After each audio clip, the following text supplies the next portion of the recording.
પ્રશ્નો લઈ લઈએ. પેલા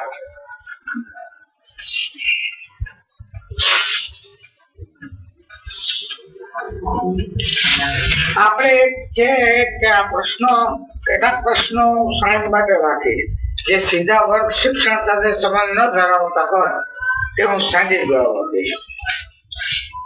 રાજ્ય સંસ્થાના ભાગલા થઈ શકતા નથી પણ વહેંચણી થઈ શકે છે. કઈ રીતે? દાખલા તરીકે હવે દાખલા તરીકે રાજ્યની આપણી સંસદ છે તે એવો ઠરાવ કરી શકે કે રાજ્યોને આટલી સત્તા આપીએ છીએ, ગામડાને આટલી સત્તા આપીએ છીએ. ઠરાવ તો કરી શકે છે ને. સત્તા આપે લઈ પણ શકે, ન આપવો તો ન પણ આપે. એ વહેંચણી છે કહેવાય.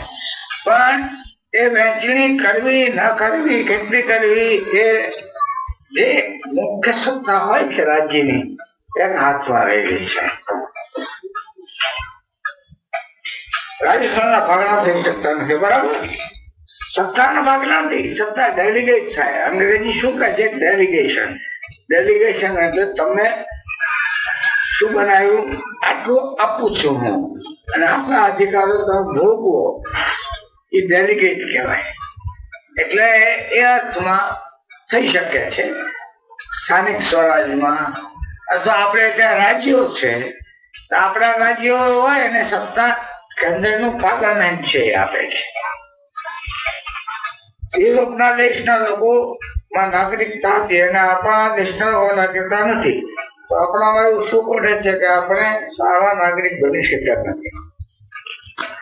પહેલું તો સીધું સાધું એ છે કે આપણે 18મી સદીમાં અંગ્રેજો સાથે સારા સંપર્કમાં આવ્યા. આપણે એની પાસે કઈ શીખ્યા નહીં. માણસ સાથે રહે અને જો એનામાં શિક્ષણ લેવાની ઈચ્છા હોય તો એ લઈ શકે. શિક્ષણ લેવામાં આડે શું આવે છે? અહંકાર. હું તમને ગમે તે શીખું પણ તમે અહીંયા બેઠા હોય કે બધા શું આમાં જાણીએ જોયું મનોભાઈ થઈ ગયું એટલે હવે એને મૂર્તિ તો પણ એના ગળે હેઠે ન ઉતરે. અહંકારી મોટા મોટો દુશ્મન છે. આપણે એવું માનતા હતા કે હિન્દુસ્તાન જેવું કોઈ છે જ નહીં. આપણી સંસ્કૃતિ ઊંચા મોટી. આપણે શું શીખવાનું છે? આપણામાં સતી સાવિત્રી થઈ ગઈ, પાંડવો થઈ ગયા, શ્રી કૃષ્ણ થઈ ગયા, હવા કેટલા બુદ્ધો થયા, મહાવીર થયા, બધી વાત સાચી થયા. પણ તમે અત્યારે કેવા નંગ છો એ કોને? એ શું કામ? મારા બાપા એક સિંહ માર્યો સાચી પણ તે શિયાળ માર્યું. એટલે આ જો ખાલી અહંકાર છે. ભૂતકાળના ઉપર આપણે અહંકાર રાખવો એ શીખી ન શકે. આટલા બધા અંગ્રેજોના સહકારમાં આપણે એના સિપાહી હતા. ખરેખર હિન્દુસ્તાન તો આપણે જીતાડી દીધું ને. ત્યાંથી તો કોઈ 1,00,000થી વધારે અંગ્રેજો હતા જ નહીં. આપણે જ એના લશ્કરમાં હતા. તો કેમ આપણે ભાઈ એને પાસેથી શીખ્યા નહીં? ત્યારે શું મોટા મોટું વિઘ્ન છે કે ત્યાંના લોકો પાસેથી આપણે શીખ્યા નહીં. આપણે જો જાણ્યું હોત કે રોબર્ટ ક્લાઇવ છે એના માટે કેસ ચાલો, વોરેન હેસ્ટિંગ્સ માટે ચાલો, તો આપણે આપણા બધા આ બધા ભાતના બહાદુરો, હોલકર ને એવા બધા લબાડો આવ્યા હતા. કેમ કેસ નો ચાલે એની? અમે તો કોણ કેસ ચલાવે? પાર્લામેન્ટ જ નથી. આ બધા સવાલો આપણે મને ઉભા થાત ને તો આપણે કઈ વિચાર્યું જ નહીં. વાંદરા છે, આવો વાંદરા જેવા. અંગ્રેજોને આપણે વાંદરા કહેતા હતા. વાંદરા જેવા છે, એને હું આવડે? અમારા ગામડામાં હું નાનો ત્યાં બધા કે એ હાથ પાણી નથી લેતા, એ શું કરે? હવે આવું આપણે કેવી રીતે શીખીએ પાસેથી?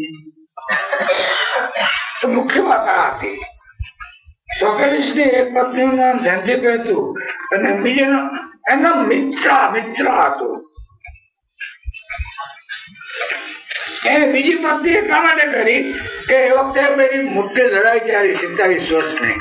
એવા ઘણા બધા જુવાન માણસો પુરુષો મરી ગયા. એટલે પછી રાજ્ય કાયદો કર્યો કે પુરુષે એકથી વધારે સ્ત્રી કરવી, નહીં તો આ બધાને કોણ હાચવે? બધાને વ્યક્તિ એક કાયદો તોડે છે, વ્યક્તિ એક કાયદો તોડે છે ત્યારે તેને એમ થાય કે તે અન્યાય છે, તેની સજા રાજ્ય તેને કરે છે.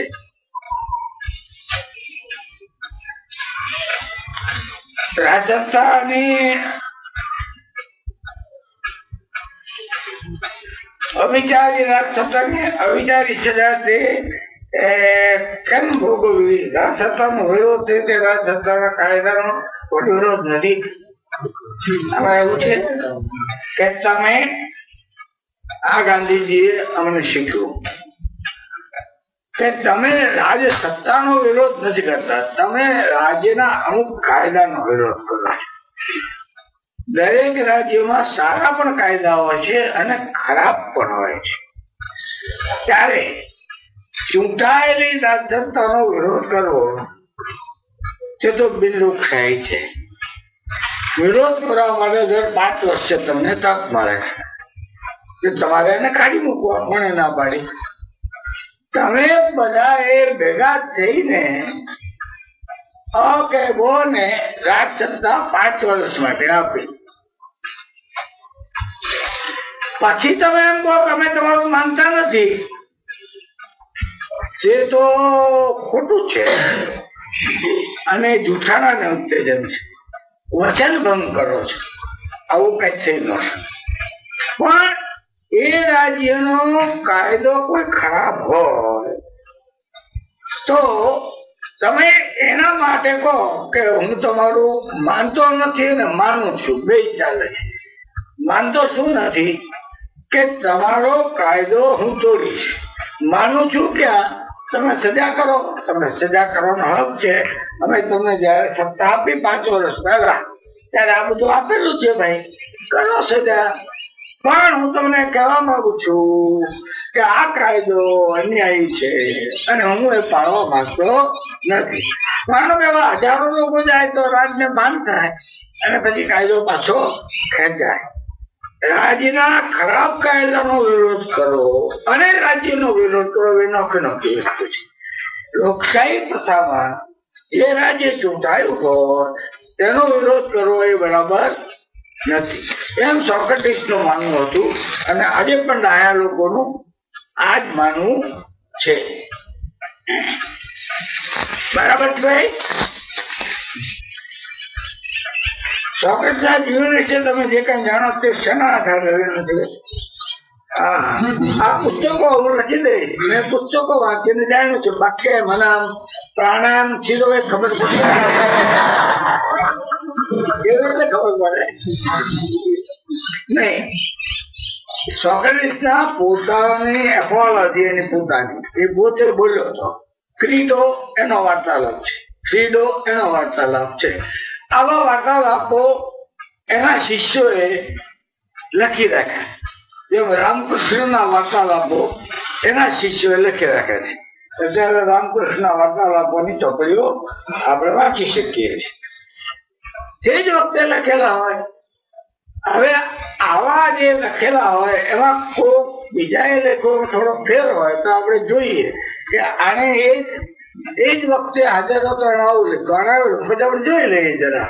પણ એકંદરે એની ચાર વાર્તા છે ને એ તો ખાતરીબંધ એકંદરે સાચા છે. પછી એના સંસ્કરણો ઘણા લોકોએ લખ્યા છે. બીજા લોકોએ સોક્રેટિસે મને મળ્યા હતા, આવી વાત કરી હતી, એને આમ વાત કરી હતી, એમ ઝેનોફોને એક મોટી ચોપડી લખી છે, બીજા લોકોએ લખી છે, એ પછીની વાત છે. પણ આ તો સોક્રેટિસની પોતાની જ વાણી છે. સામ્યવાદી લોકોમાં સ્ટેટ શેર રિઝર્વ એવું માને છે અને કદાચ તમને રાજસત્તાની ટકતી જરૂર નથી, પણ શું શક્ય નથી કે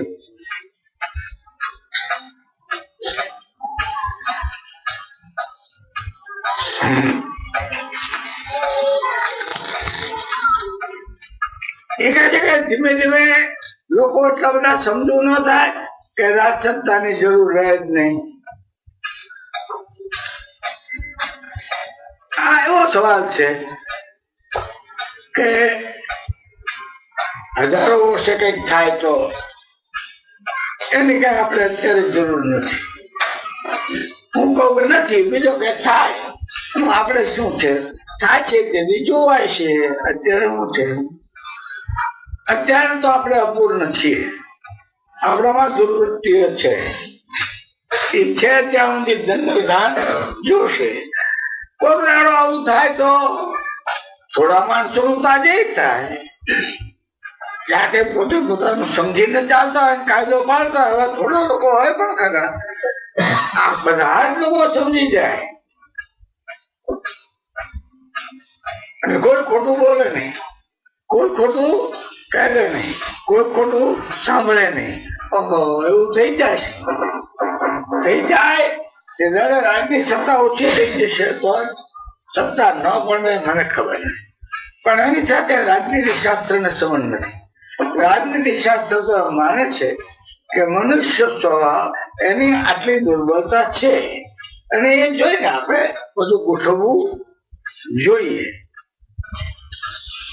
તમે જાઓ પાર્વતીયાના ગામડાઓમાં, આખો 10-20 ગામડા ચોર લૂંટાવાના હોય, તો પછી જાઓ ત્યારે તમે શું કરો? અત્યારે લઈ જાઓ કે નહીં? કે તમે કહો નહીં, સુધરી જવાના છે 1000 વર્ષ પછી. તું આજ જવાનો છું, હું કરીશ? તારે તો આજ જવું છે, તારી વહુને તેડવા હું કરીશ? તું એમ કહીશ સુધરી જવાના છો માટે ભાઈઓ, હું કઈ હથિયાર લાવ્યો નથી, બહુ સારું કર્યું. નો રાજનીતિ શાસ્ત્રને ના પાડે છે. રાજ્ય સંસ્થામાં રાજ કરનારાઓ અને નોકરિયાતો બધો લાભ મેળવે છે. ગરીબોને ભાગે તો અન્યાય થાય. તો આના માટે શું વિચારી શકાય? જો પહેલું તો આવું જ બધે બનતું નથી. શાળામાંથી ઘણા અછાત વર્ગના હશે, કોઈ હરિજન હશે, કેટલાય છાત્રાલયો છે, એ બધાને શિષ્યવૃત્તિઓ ક્યાંથી મળે છે? એ ગરીબોને માટે છે કે મારા છોકરા નથી મળતી. જો મારો છોકરો કહું બ્રાહ્મણ છું ને એટલે બાકાત થઈ જાય, એને ન મળે. આ ભાવના ન મળે. અહીંયા કોઈ આદિવાસી છોકરી છે તેને મળશે તો એ ગરીબોનું ભલું નથી કરતા. અને એવું એમ ન કહેવાય કે કોઈ રાજસત્તા ગરીબોનું ભલું કરતી જ નથી.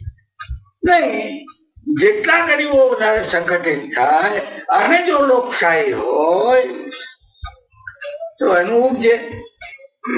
માનો કે લોકશાહી ન હોય ને સંગઠિત થાય તો ધોકા મારીને હુવાડી દે, મારી નાખે, જવા દે, બધું બંધ થઈ જાય. પણ જયારે લોકશાહી હોય ત્યારે એનો નિયમ શું છે? અરીસામાં જેમ જોડાણનું પ્રતિબિંબ પડે છે એમ લોકમતનું પ્રતિબિંબ સરકાર ઉપર પડે છે. અને અત્યારે પણ ઘણી બધી સ્કોલરશીપો, ઘણી બધી નોકરીઓ અને કેટલાય લોકોને ધંધા આપવામાં કહે છે ને, ચાલો હરિજન ને કોઈ કોન્ટ્રાક્ટ લેવો હોય તો 20-25 હજાર સુધી એને જ આપવા, કોઈ કઈ એના વચ્ચે પડવાનું નહીં. એવું બધું ઘણી સગવડો છે. એ સગવડો છે એનો અર્થ છે કે સરકાર ઉપર એ વસ્તુનો કઈ ને કઈ છાપ પડે છે. સોક્રેટીસના આટલા બધા વખાણ કરો છો, એ સોક્રેટીસ જો આજના યુગમાં કદાચ તે પરિષદે આવે, આપણે લાગે છે લોકો તેને આવકારે, ફરી વાત કરીને જાય તો એ તો આ બધું આ કલ્પના છે. શું થાય કોને ખબર છે? હું જોશી નથી. રાજનીતિ અને ધર્મ શું સંબંધ છે? રાજનીતિ અને ધર્મ સંબંધ રાખવો હોય તો એમ રાખવો જોઈએ કે જે આપણે ચર્ચામાં આગળ આવશે મધ્યયુગમાં હતો તે શું કરવું જોઈએ કે ધર્મે એમ કહેવું જોઈએ કે આજે લોકોને સુખી કરવા જોઈએ, અને જો તમે સુખી કરવા તૈયાર હો તો અમે લોકોને સદગુણી કરવા તૈયાર છીએ. ધર્મનું કામ શું છે? લોકોને સદગુણી કરવા. કોક વાર સ્વર્ગની લાલચ આપે છે, કોક વાર નરકની બીક બતાવે છે, અને કોક વાર સમજાવે છે. આ રાજ્ય ત્રણેય ધર્મ છે એ ત્રણેય જાતના હથિયારો વાપરે.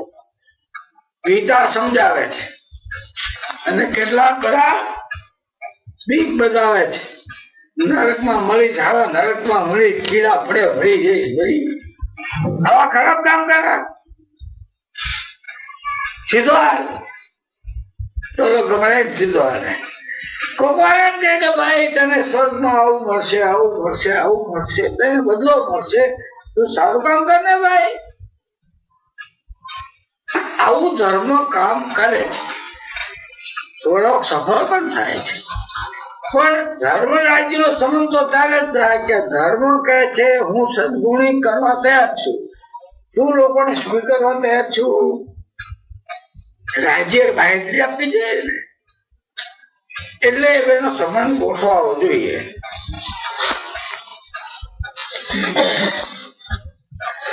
પ્રાચીન સમયની વાત આપતું આવ્યું છે છતાં આજે પણ ટકી રહ્યું છે. પ્રાચીન સમયમાં પણ પોતાનું સાતત્ય આવ્યું છે. આ વાત મોટા છે કે પ્રદેશ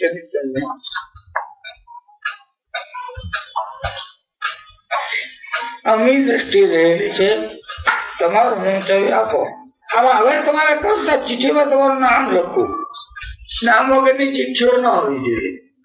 પણ મારે એમ કહેવું છે કે આ ટકી રહ્યું છે એટલે શું?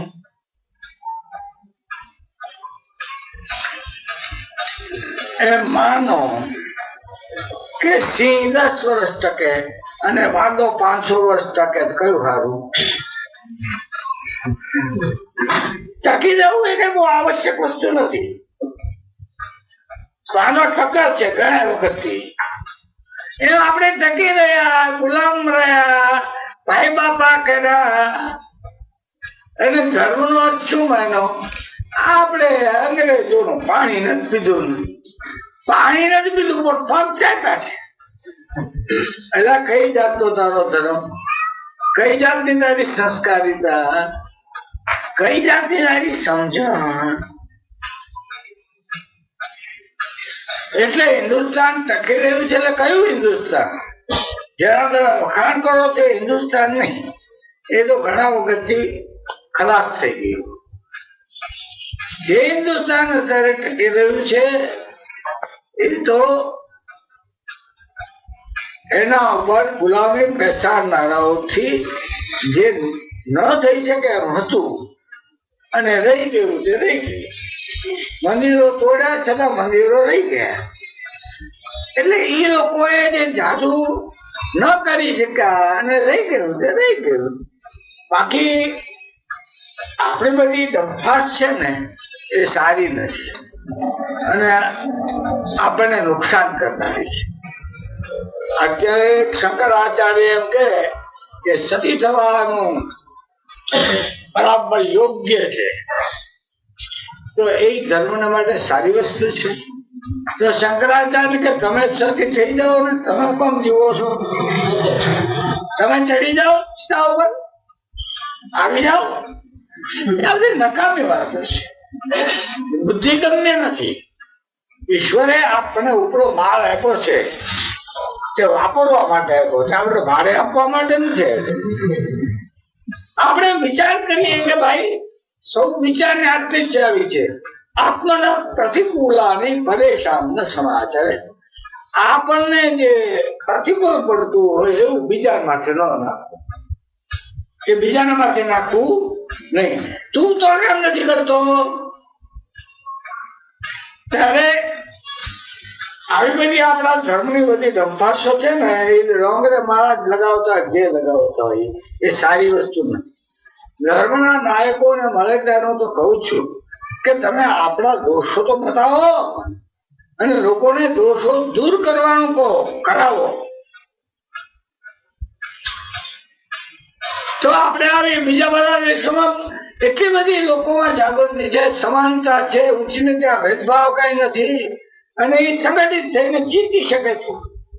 એ લોકો બધા આગળ જોવા બધે છે કે બધા એક થઈ શકે છે. અને અહીંયા તો નાગર ને પછી પટેલ ને પછી વાણિયા પછી પાછા હરિજન પછી બંગીર વાવના પગથિયા હાલ્યા જ કરે છે, તો એ નહીં ચાલી શકે. એટલે જે કોઈ ધર્મ હિન્દુસ્તાનમાં વર્ણ વ્યવસ્થાનું સમર્થન કરે છે એ ધર્મ ચાલશે. કોઈ ઉચ્ચ નીચની વર્ણ વ્યવસ્થા ચાલી શકવાની એને બૌદ્ધિક રીતે તો કઈ ટેકો છે જ નહીં. જમાનાઓથી ચાલ્યા કરે છે. એ મહાભારતમાં આજે વર્ણ વ્યવસ્થાનો પ્રશ્ન છે ને, સચ્ચિદાનંદ હમણાં સારું બોલે છે, પણ બીજા કોઈ બોલતા નથી. છેક મહાભારતમાં યુધિષ્ઠિર વર્ણપર્વમાં એક ઋષિને પૂછે છે કે આ વર્ણ છે તે કર્મથી નક્કી થાય છે કે જન્મથી? એક બ્રાહ્મણ જન્મ બ્રાહ્મણ ને ત્યાં, પણ એના કર્મો શુદ્ર જેવા છે, તો શું કરવું? એને બ્રાહ્મણ કહેવો અને એક શુદ્ર છે તેના કર્મ બ્રાહ્મણ જેવા છે, તો એને શુદ્ર કહેવો કે બ્રાહ્મણ કહેવો? આવો સવાલ વર્ણપર્વમાં છે. આ ચર્ચા કાયમ ચાલ્યા કરી છે અને હિન્દુસ્તાનમાં છેવટે વર્ણ વ્યવસ્થા વાળાઓ જીતે છે.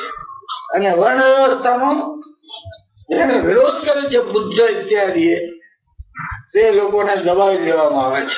કબીરે કર્યો તો કબીરને દબાવી દીધા વગેરે વગેરે. તેને લીધે આપણે ગુલામ રહ્યા છીએ.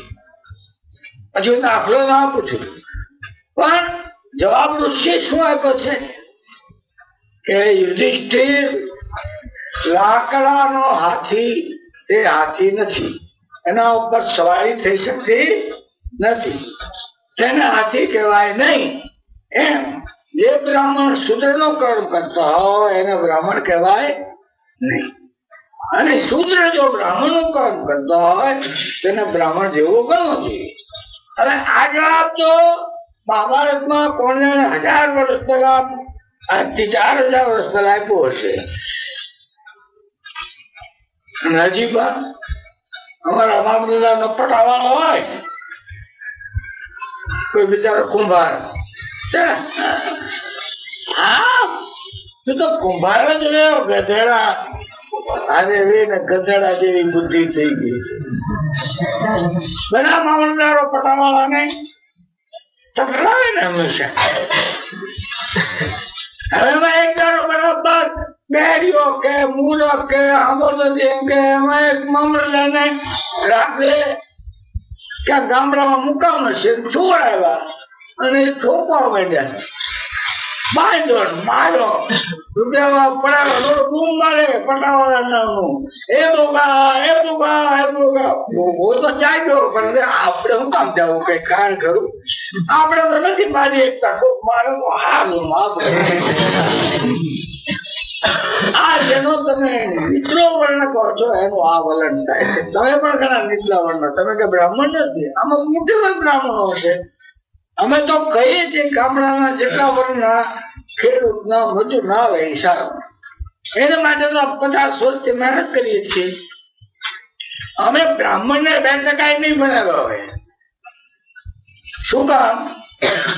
કારણ કે આ બધા નીચલા વર્ગોને અન્યાય છે.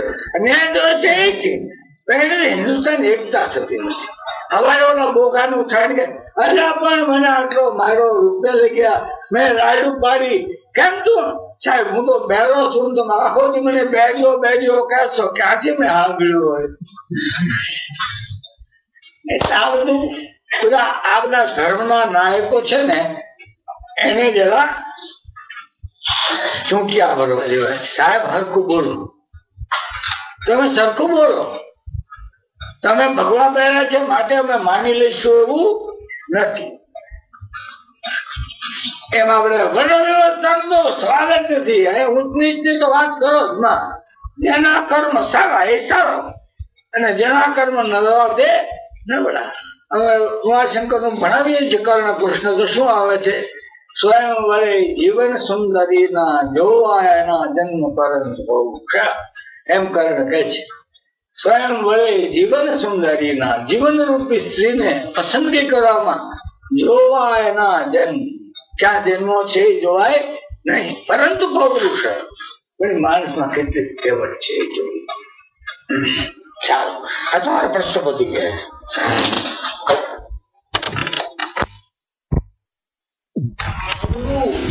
ગમે છે એવા લોકોને સત્તા સોંપવામાં આવે તો શું પરિણામ આવે?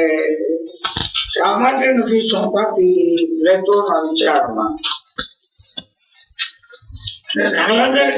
આબરૂ જેને વાલી છે એવા માણસોને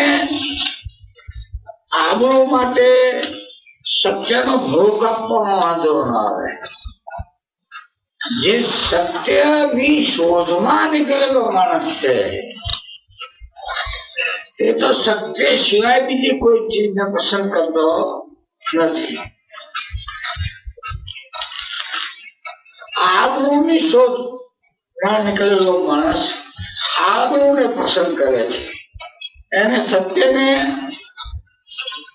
ફેંકી દેવું હોય તો આબરૂ જળવાતી હોય તો વાંધો નથી. આ મોટા ભાગના રાજનીતિજ્ઞોમાં સારા સારા માણસો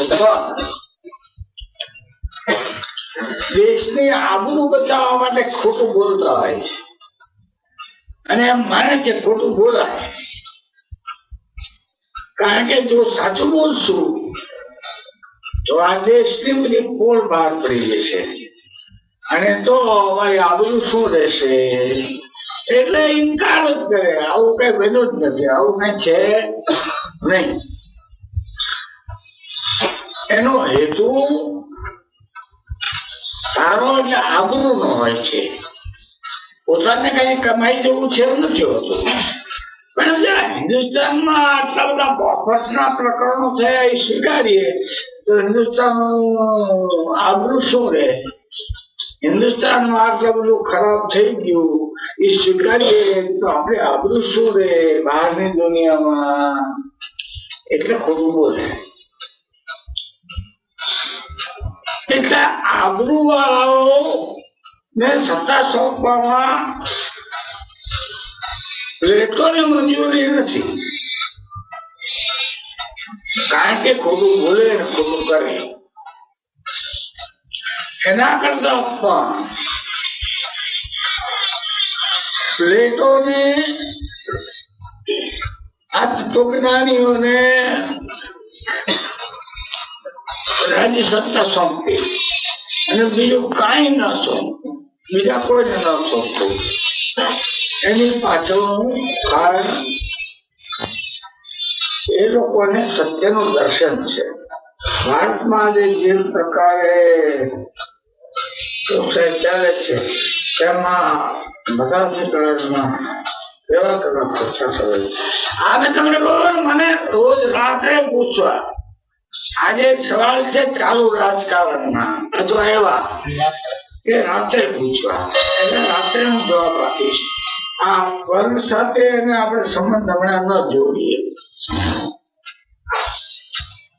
ચાલો,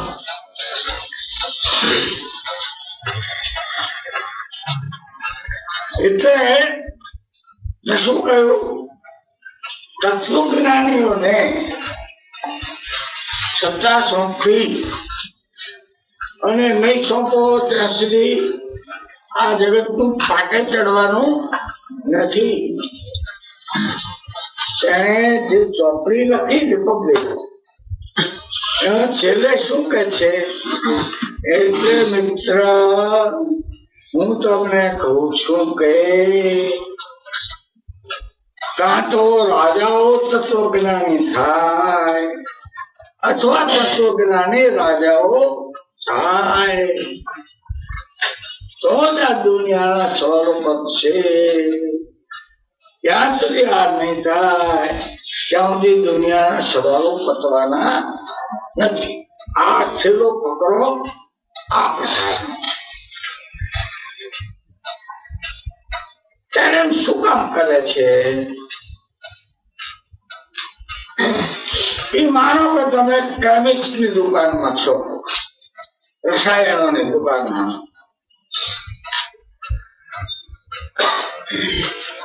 તમે કેમિસ્ટ્રી ભણેલા છો, ઝેરી નહીં ઝેરી જુદા જુદા બધા રસાયણોની તમને ખબર છે અને મને ખબર નથી, હું કઈ જાણતો નથી. હવે મને દુકાનમાં રોકે માલ આપવા માટે તો આ બંદા શું કામ કરે? કોઈ ઝેર આપી દે નહીં કોઈ, મને કઈ ખબર નથી પોટેશિયમ સાયનાઇડ શું છે.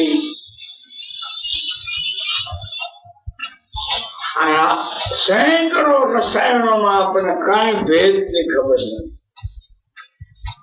એટલે જે આવે એને શીશી ઠોકે રાખવું અને ઓળો બની જાય. પણ જેવાને જાણે છે એ તો સેંકડો શિષ્યોમાંથી પણ જે ફાયદો કરનારો હોય તે જ આપે, કારણ કે એને એક એક શીશીમાં રહેલા રસાયણની ખબર છે.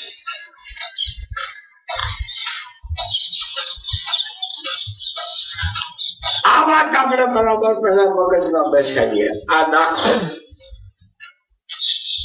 પછી આપણે કહીએ કે આ તત્વજ્ઞાનીઓ છે તેને બધું દેખાય છે, સમજે છે, એમને દેખાય છે. એટલે એમ કહે કે આ તારા માટે ફાયદાકારક છે, આ તારા માટે ફાયદાકારક છે, અને તું જે કરે છે એમાં આટલી ગુણો છે, આટલું બરાબર નથી, આટલું બરાબર છે. એ કેમ કહી શકે છે? તો પ્લેટોએ 35 વર્ષની ઉંમર સુધી જે ભણાવ્યું એમ કહ્યું, તેમાંથી એને એક એવી શક્તિ આવે છે કે એ બધું જોઈ શકે છે, એમ એનું માનવું છે. હવે મારે પ્લેટો એ કહ્યું છે, મને એક અઘરી વાત તમને કહેવાની છે.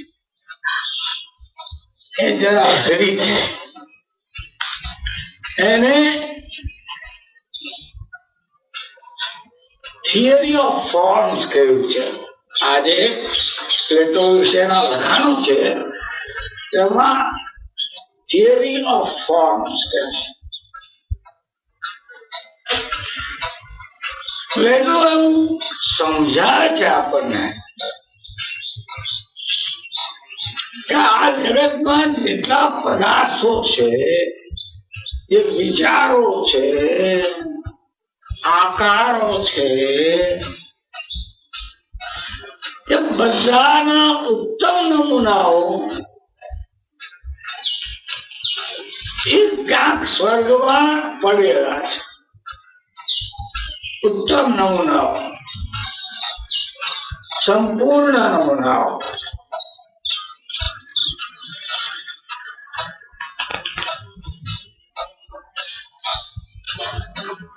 એ ઉત્તમ નમૂનાઓ એને જોયા છે.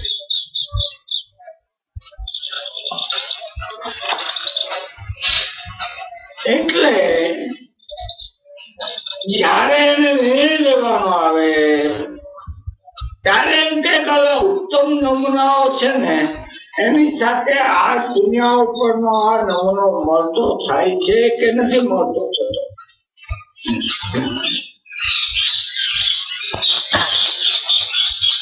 એ કહેવાની શક્તિ એને મળે છે.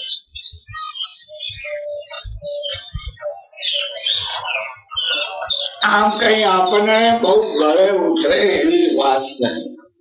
સોક્રેટિસ છે તો આ વાત કરી જ નથી. પણ પ્લેટોએ પોતાના તત્વજ્ઞાનની ચર્ચામાં બહુ વિગતે આ બધી વાત કરેલી છે. પણ આપણે એને જયારે જુદી રીતે જોઈએ,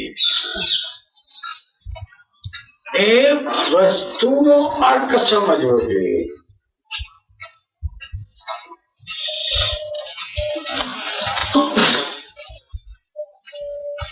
નમૂના ઉપર છે કે નહીં આપણે જાણતા નથી, પણ આપણા મગજની અંદર તો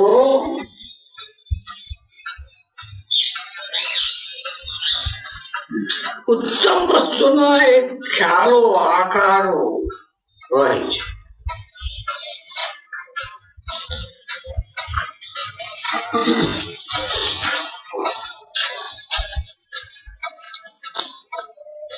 ક્યાંથી હોય છે એ પ્રશ્ન આપણે જાણતા નથી. સંસ્કારને કારણે હોય છે, પૂર્વજન્મને કારણે છે, આપણને ખબર નથી. એ ચર્ચા આપણે આમાં જરૂરી પણ નથી. મૂળ મુદ્દો હોય છે આપણે સ્વીકારવું પડે. માનો કે તમે ગાય લેવા ગયા, આ ગાય મારે લેવી નથી. હવે માલિક પૂછે કેમ લેવી નથી? આ ગાય સારી નથી. તમે કહેશો નહીં કહો? એટલે પેલો માણસ પૂછે છે કે આ સારી ગાય એટલે શું?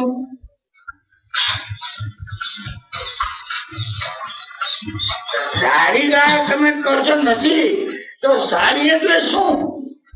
કેવી?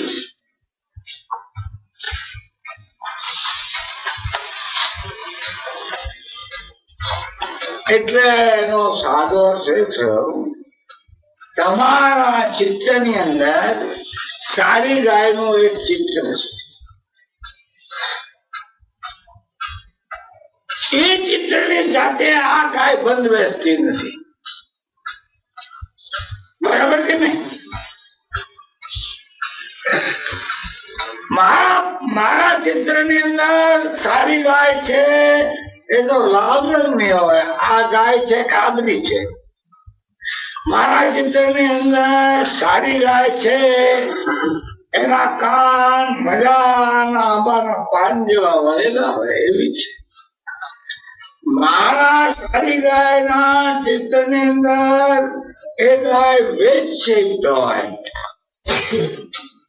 તમને ભણાવે છે કે નહીં? વેદ શેપ એટલે હાચા જેવી. મારા સારી ગાયની કલ્પનામાં એની આંખો આવી હોય, ફલાણો હોય, ઢેકું હોય, આંચા આવા હોય, એનું અડાણ આવું આવું હોય, આવું આવું આવું આવું કઈક તમે તમારી સારી ગાયનું ચિત્ર ક્યાંક હશે ને તો આના મગજમાં. તમે એની સાથે આ ગાયને સરખાવો અને પછી નક્કી કરો છો આ ગાય આપણે લેવી નથી. આ પ્લેટોનિક છે. આ વાત પ્લેટોનિક કહેવાય. પ્લેટોએ જે કહ્યું છે એવું ઉપર સ્વર્ગમાં હોય કે ન હોય, પણ આપણા સૌના ચિત્તમાં આ બધી વસ્તુઓ પડેલી છે. તમે બળદ લેવા જાઓ, તમે ઘોડો લેવા જાઓ, તમે તમારા દીકરાનું સગપણ કરવા માટે છોકરી જોવા જાઓ, છોકરીએ એનો સાથીદાર જોવા જાય, આ બધા લોકો પ્લેટોનિક છે. આપણને આ છોકરી નો ફાવે. કેમ ભાઈ? કેમ ન ફાવે? દરેક છોકરીની એક કલ્પના આપણા મગજમાં છે. હોય છે કે નથી હોતી?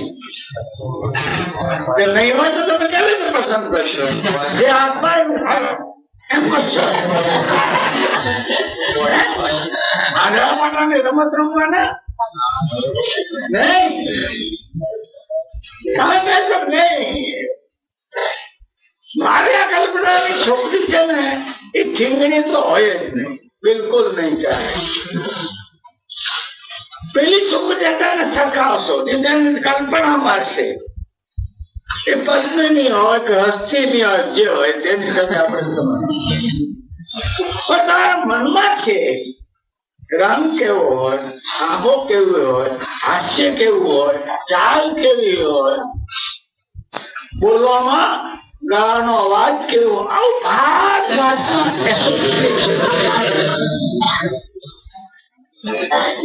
એ બધાની મૂર્તિ તમારા ચિત્તમાં ખરી થઈ છે. એમાં બુદ્ધિનો પણ ફાળો છે. બુદ્ધિનો ફાળો નથી એમ નહીં. કારણ કે આ છોકરી છે સાહેબ નીચી છે, પણ બીજી બધી રીતે બાકીના બધા ગુણો એકંદરે સારા છે. તેના લજ્જાળુ છે, જીત નથી, શિંગડામાં એવી જ નથી. એને આપણે જીત શબ્દ વાપરીએ છીએ નહીં. તો થોડી વિચાર ઓછી હશે તો ચાલશે, પણ આ શિંગડામાં એવી તો નો જ પસંદ થાય. ત્યાં તમે બુદ્ધિ વાપરો છો. છોકરીઓ એનો સાથીદાર પસંદ કરતી વખતે આ બધા એના કોઈ ધોરણો હશે. હું છોકરી નથી એટલે મને પૂરી ખબર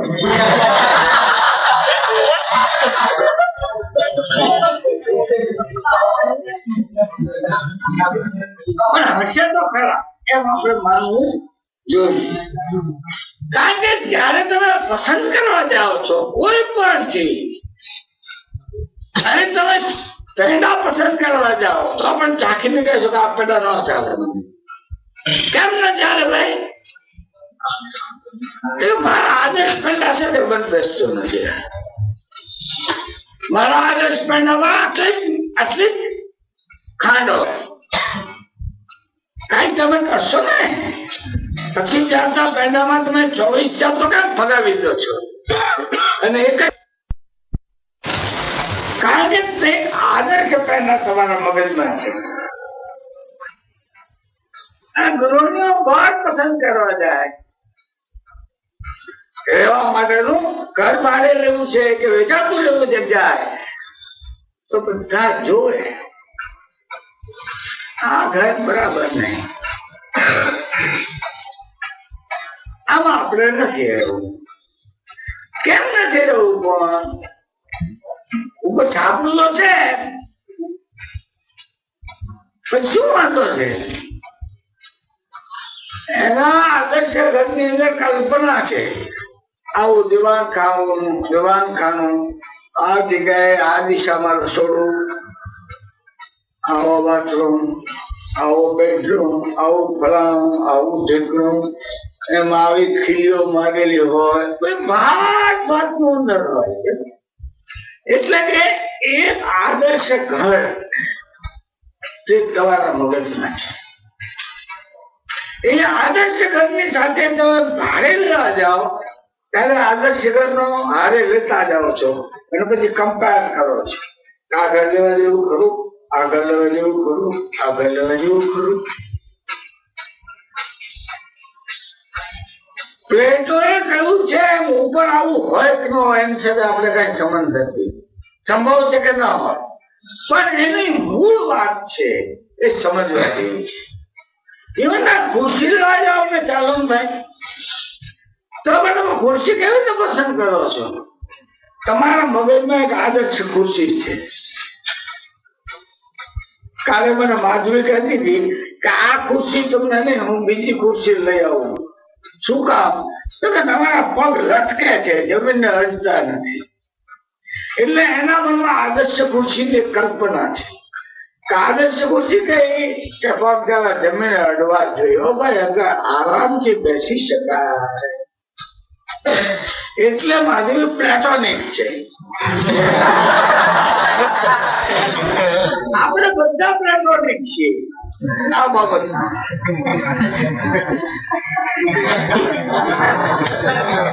કોલેજમાં ભરભરા લોકો જાઓ તો તમને આ વાત સમજાવી નહીં શકો. બહુ અઘરી વાત છે.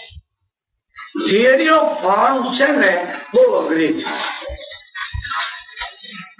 પણ માસ્તરનું લક્ષણ એ છે કે જે કક્ષાએ છોકરા બેઠા હોય એ કક્ષાએ વાતને લાવીને અઘરી હોય. કોલેજનો પ્રોફેસર ચર્ચા કરવું તો બીજી જાતની થાય, પણ તમારી કક્ષાએ તમને સમજાવવા માટે આટલું જરૂરી છે.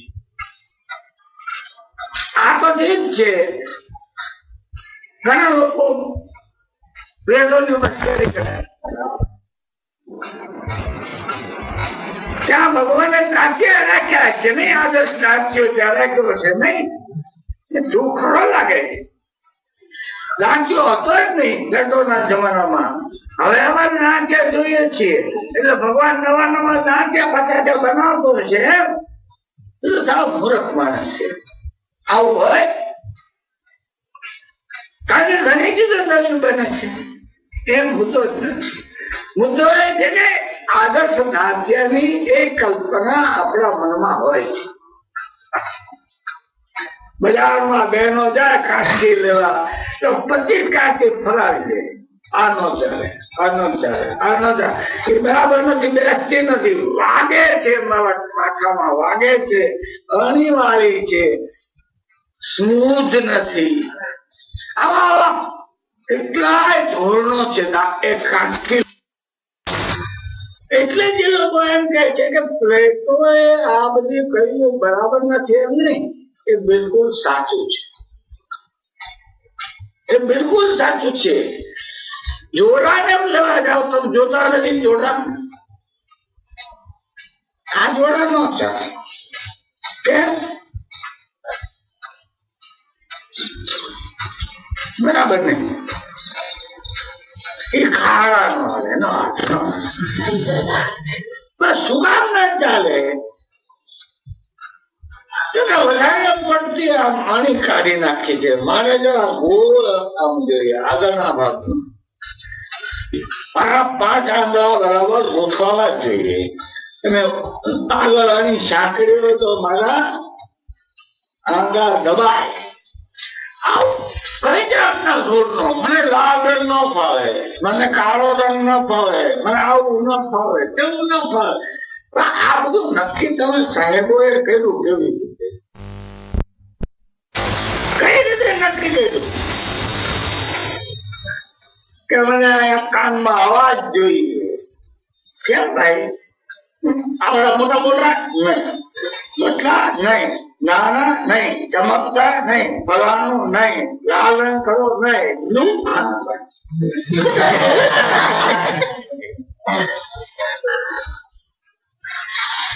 તમારા મનમાં એક પ્રકારની કલ્પના છે કે આ સારું, સુંદર, આદર્શ, કલ્યાણ એવું તમારે ખ્યાલ.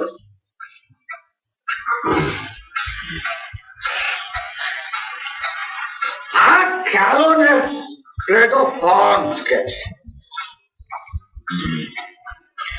કે આવા આકારો બધા પડ્યા જ છે. અને જે લોકો લાંબા વખત સુધી પોતાના આવેગો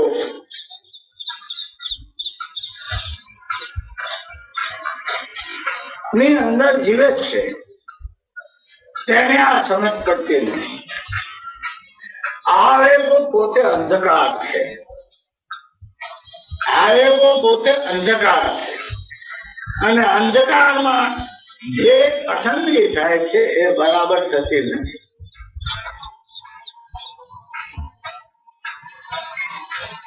એટલે પ્લેટો એવી કલ્પના કરી છે સમજાવવા માટે કે એક ગુફાની અંદર માનો કે માણસોને હાથ બાંધીને પગ બાંધીને બેસાડવામાં આવ્યા છે.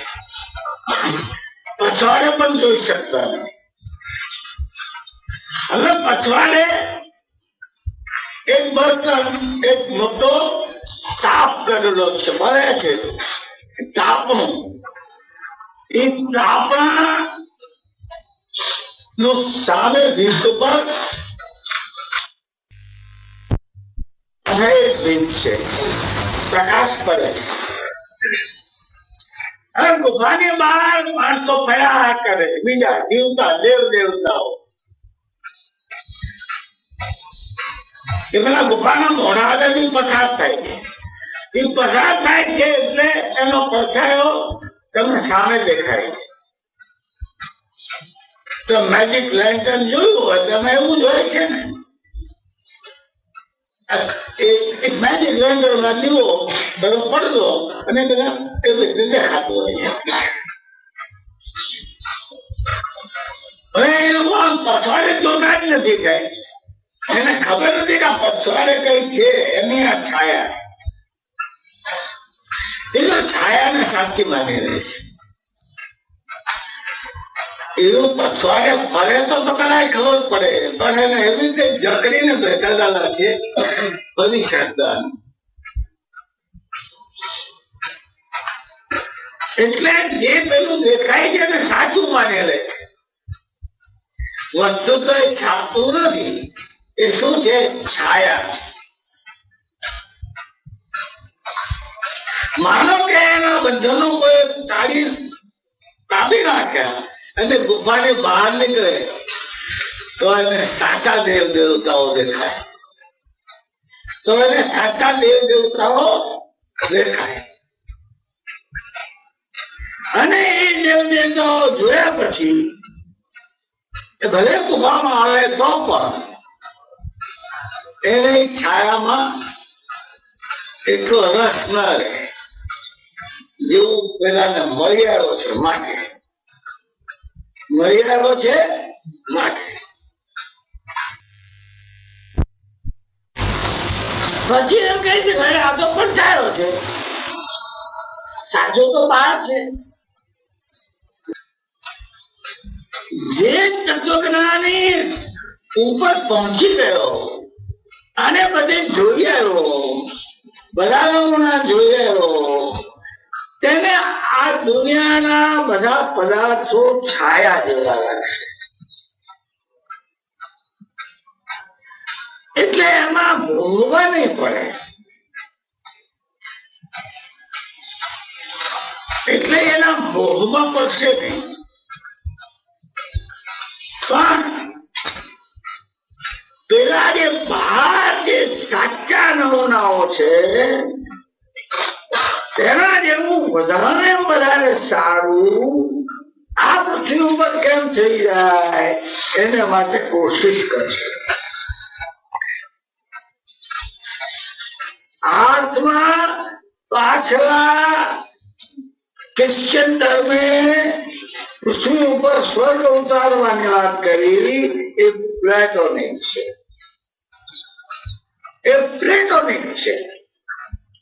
એ સ્વર્ગ ક્યાં છે એને આપણે અહીંયા આપણે જોઈ આવીએ અને પછી એમાં જે છે તેવું અહીંયા કરીએ. એ ખરી રીતે પ્લેટોનિક છે. પ્લેટોનિક થિયરી ઓફ ફોર્મ્સ માંથી લીધેલી છે.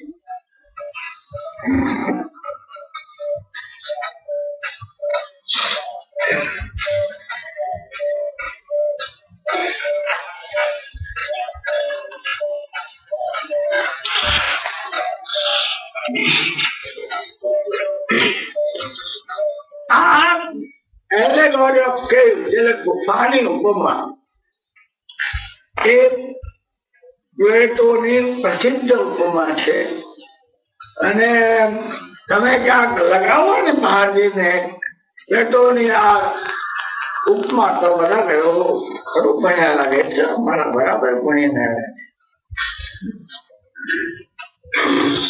ઘણા બધા લોકો સમજતા નથી હોતા. અઘરું નથી પણ એના પર ધ્યાન આપતા નથી.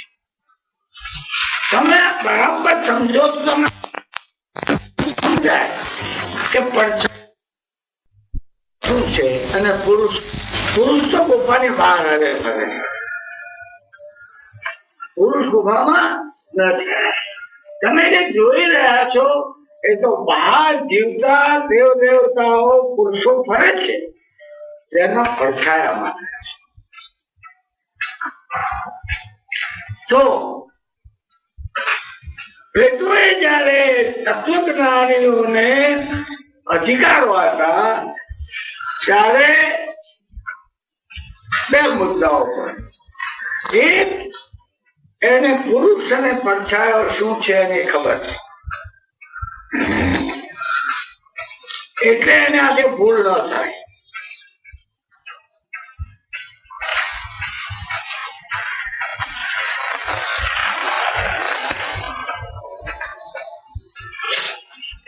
અને બીજું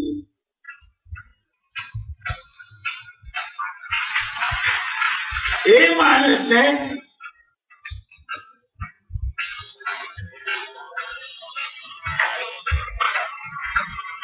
શાશ્વત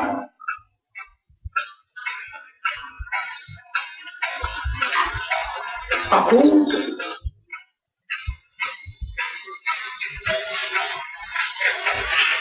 આનંદ કયો છે?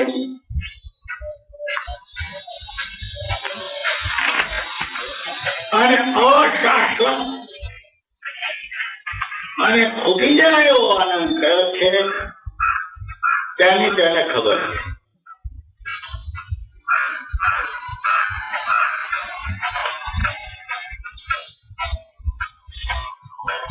નંબર 3, એને ખબર છે કે કોની કઈ પ્રકૃતિ છે, કોને કયું માફક આવશે.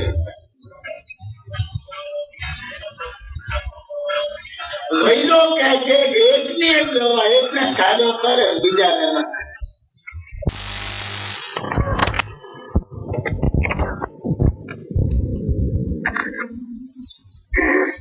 આ 3 ખંડો સીલ થાય છે, બીજા અંદર આવી નહીં શકતા. આવું જો તમે સ્વીકારો તો પછી તમારે કેવું જ પડે કે હા રાજ તો સત્યમાં ચલા રહી ગયા છે. પેલાને ખબર જ નથી, એને રસ નથી, ઈચ્છા નથી, શું કરો છો? તો પ્લેટોએ જે યોજના કરી છે એ યોજનામાં આપણે દોષ કાઢી શકીએ એવું નથી. બાકીનું બધું તમારે સ્વીકારવું જ પડે. એકવાર આ પહેલી ભૂમિકા સ્વીકારો એટલે એ કહેવા પ્રમાણે એ સ્વીકારો તો આપણી દીકરી અહીંયા ભણવા આવી ન શકે. એટલે નંબર 2 તારી પછવાડે નામ શું છે? શું નામ છે એનું?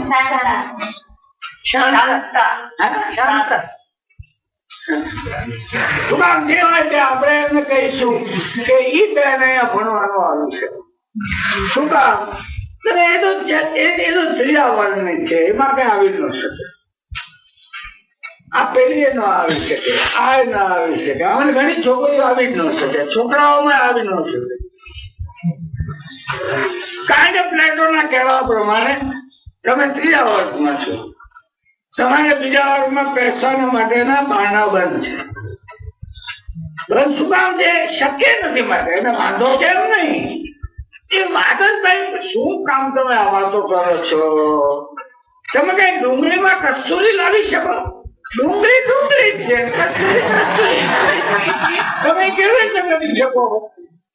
મિથ્યા પ્રયત્નો નહીં કરવા, એ બનવાનું શક્ય જ નથી. કોલસો છે એ કોલસો કોલસો જ છે. કોલસાને તમે કેવી રીતે કહી શકો એ તો ભાઈ માવો પેંડા બનાવવાનો માવો છે, એ કેવી રીતે બની શકશે? જો તમે એનો ત્રિવર્ણ પદ્ધતિ સ્વીકારી લો, ચારસો વર્ણ છે તેમાં, પણ ગુલામોની વાત કરતો નથી. તો એમ જ માને છે ગુલામો વિના હાલે જ નહીં. ગુલામો એ કઈ કરવાનું નથી. ગુલામો કોણ છે? એને એરિસ્ટોટલ બંને એમ જ માને છે એ ગુલામો છે એનિમેટ ટૂલ્સ છે, બે જાતના ઓજારો છે, એનિમેટ અને ઇનએનિમેટ, ચેતન અને જડ. આપણે પાવડાથી કામ કરીએ છીએ એ જડ સાધન છે, અને ગુલામો જે કામ કરે છે સાધન જ છે, માત્ર જરા ચેતન વાળું સાધન છે. પણ બાકી કઈ એને નો સ્ટેટસ, એને કોઈ અધિકાર છે, એ ઓજાર જ છે. આ બંને આવા મોટા મોટા માણસો આવું કે છે તો તમને ખબર પડવી જોઈએ કે મોટા માણસો પણ ભૂલ કરે અને ખોટા હોઈ શકે. આ વાત સૌથી વધારે શીખવા જેવી છે. મગજનું સ્વાતંત્ર્ય આમાંથી શીખો છો. આવા મોટા માણસો પણ ભૂલ કરે છે. તો અત્યારે રાજીવ કેમ ભૂલ ન કરતો હોય, મનુભાઈ કેમ ભૂલ ન કરતા હોય? કરે કેમ ન બોલાય? કરતા હોય કે આપણે સાબિત કરવાનું રહે છે એમને. બરોબર, હવે જોયા તમે ખોટા હો, પણ ખોટા હોય ન ચાલે. હું સાચો હોઉં તો તમારે પ્રૂવ કરવું પડે તો ખોટો છું, અને ન પ્રૂવ કરી શકો તો હું કહું એ તમારે કરવાનું હોય છે. પણ પાયાની વાત શું છે કે આવડો મોટો માણસ પણ બંને જણા મોટા, એના જેવા માણસો થયા નથી. એને પણ માન્યું છે કે ગુલામી તો રહેવી જ છે. શું કામ આમ માન્યું? એ પણ આપણે એને ન્યાય આપવા સમજવું જોઈએ. ન્યાય આપવા સમજવું જોઈએ. કારણ કે ત્યારે યંત્રો હતા જ નહીં. જે કોઈ માણસો જ કામ કરે. ત્યારે જે માણસો વિદ્યા પાછળ પડ્યા, સંશોધન પાછળ પડ્યા, એના માટે અનાજ કોણ ઉત્પન્ન કરે? એના માટે લાકડાની ખુરશી કોણ બનાવે? એના માટે સુવાની પથારી કોણ કરે? એ કાંતો એને બધું થઈ ગયું. આ મશીન જે એક માણસ, એક મશીન 100 માણસોનું પેદા કરે છે, તેવું ત્યાં હતું જ નહીં. ત્યાં એક માણસ 100 માણસો પેદા કરે બોલતો, એટલે એક માણસ નભાવવા 4 મજૂર જોઈએ. દોડું પેદા કરે તો 2 મજૂર જોઈએ. 2 ગુલામ હોવા જોઈએ. એજન્સી આ બધી અડધોરાલી પાછળ લાખેક ગુલામો હતા. પ્લેટો રાખતો હતો ગુલામ, પેરિક્લિસ રાખતો હતો, એરિસ્ટોટલ રાખતો હતો. એક સોક્રેટિસ જેવો નારો દેખાય છે, એને ગુલામ બેઠા નથી. જાત મહેનત કરતો, એની પત્ની જેમ કે મહેનત કરતી. કદાચ હશે નહીં હોય એવું તો માનતો નથી. ઘરમાં હોય એકાદ બે મગફળી રાખ્યો, જેમ આપણે અત્યારે ઘરમાં પાણી ભરવા વાળી કે કપડા ધોવા આપણે રાખીએ છીએ. એટલે આપણે કઈ બહુ હાકા ન મારો. તમે પણ જંગલી જ છો, હું પણ જંગલી જ છું. કારણ કે જોઉં છું મારા ઘરમાં એક 10 વર્ષ કે 11 વર્ષની છોકરી આવે છે અને વાસણ ઉટકે છે. મને બહુ કઠે છે, અને હું તો અહીંયા માયદર આવતો રહું છું. ખોટું જ છે. ભાઈ આપણે કઈ પૈસા દેતા પણ કોઈ આવતું જ નથી. મને એમ કે ભાઈ અમે 15 રૂપિયા આપીએ, 20 રૂપિયા આપીએ, કોઈ મજૂર આવતું નથી. અને મશીનરી ઘરમાં લાવ્યા નથી, એટલા પૈસા નથી. કપડા ધોવાનું મશીન તો આવે છે, પણ 10,000 રૂપિયા કાઢવા ક્યાંથી? ફૂઈને મૂછો હોય તો કાકા જ ન કહેવાય. પૈસા કહેવાય.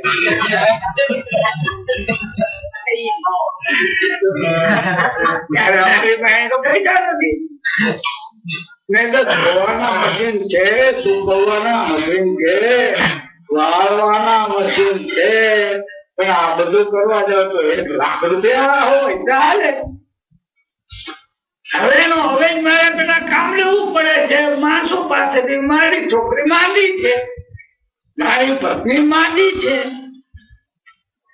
મારી દીકરાની નોકરી કરે ને પાછું કામ કરે, અમુક કરે છે, અમુક ન પહોંચાય. એટલે આ સ્થિતિમાં ભાગવી પડે. હું જોઉં છું, હું ભાગી આવું છું અહીંયા, એટલે હું કાયમ માણસ છું. ભાગી આવવાની પ્રશ્ન તો પડતો જ નથી.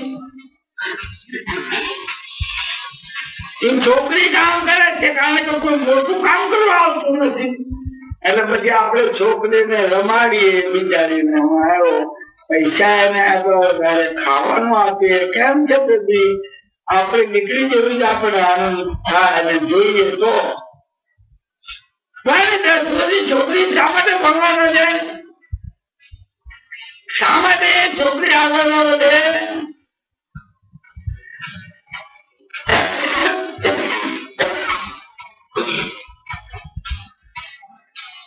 આ કોયડાનો શું જવાબ છે? જવાબ એ છે કે મનુષ્યના કામો નાના નાના મશીનો કરે એટલી ચપટથી આવડત હોય તો બની શકે. એ વખતે હતી જ નહીં, આવડત તો છે. અત્યારે માનો ધનજીભાઈ નો છે. અમે વાડીમાં ગયા, આમના જેવડા જેવડા હતા ત્યારે વાડીમાં ગયા, બોરની વાડી. તો બધા પેલો હિચારોડા કે બોર લેવો છે, બોર લેવા છે ને? કીધું મનજીભાઈ તો છે પણ ધનજીભાઈ નથી. હવે તમે 2-4 બોર આપો તો સારું. એ હીરાવાળો ડાયો તમે છોકરાઓને કહ્યું જાઓ 2-4 બોર ખાઓ. પણ એવું મશીન માટે કોઈ ઉદાર થઈને અમને આપતું નથી. અને ખિસ્સામાં ધનજીભાઈ છે ને, શું કરવું? એટલે પ્લેટોએ કે એરિસ્ટોટલે જયારે ગુલામી પ્રથાનું સમર્થન કર્યું છે ત્યારે આપણે એને એકાએક એના પર તૂટીને પડવું જોઈએ. હવે જોયો તમારો પ્લેટો, અત્યારે એવા કેટલા 1.5 લોકો છે, લખાઈ દે ચોપડી પ્લેટો ટુડે, એમ કે ક્રોસમેન એક ચોપડી લખી, એમ ઘણી એક ચોપડી લખાય. શાનો ગુલામીનો સમર્થક તમારો પ્લેટો હતો? હું પ્લેટો બનાવીને કરવું છે? હું તો વાંચું છું, જોઉં છું, જો કહું કે આ સ્ટેલિન અને લેનિને કેટલા ખેડૂતોને માર નાખ્યા એ કહેશો? આ જમાનામાં પણ આટલી કતલો કરવી પડી છે. શું કામ? કારણ કે એને મોટા ખેતરો કરવા હતા, નાના ખેતરોનો નાશ કરવો હતો. કારણ કે આર્થિક રીતે પોસાય નહીં એમ એ માનતા હતા. કેટલા જુઓ પેલા છે ગુલામી કરતા વધારે ખરાબ કર્યું છે. એરિસ્ટોટલ એના ગુલામને ખવડાવી પીવડાવીને સારી રીતે રાખતો હતો. પ્લેટો એના ગુલામોને સારી રીતે રાખતો હતો. એવો સારો વર્તાવ કોમ્યુનિસ્ટ રશિયાએ પોતાના ખેડૂતોને આપતો નથી. એટલે પ્લેટો ઉપર તૂટી પડનારા માણસો બરાબર સમજતા નથી.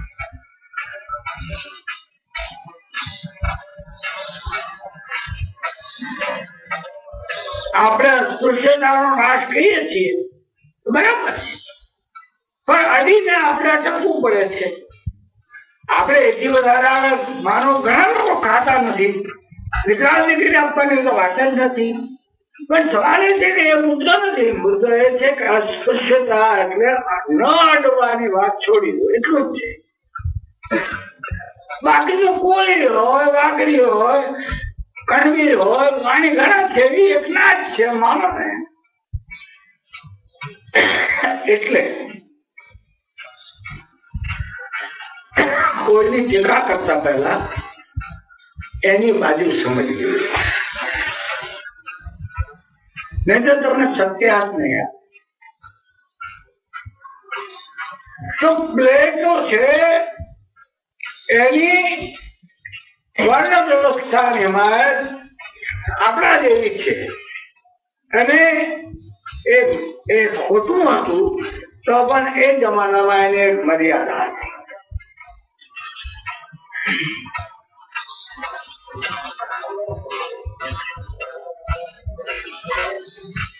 આ પ્લેટોએ પોતાનું થિયરી ઓફ ફોર્મ સમજાવવાના માટે જે બધી મહેનત કરી છે એને જુદી રીતે દાખલાથી આપણે સમજવા જેવું છે. એટલે પ્લેટોએ તો દાખલો આપ્યો જ નથી, પણ આજે દાખલો આપણી પાસે હોઈ શકે છે. હવે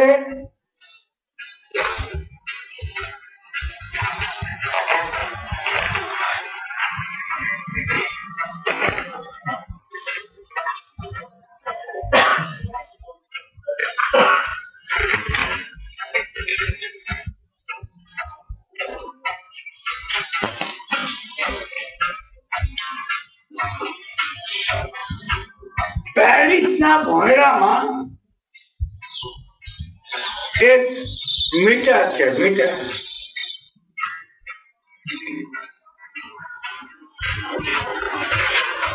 ભોંયરામાં રાખ્યો છે.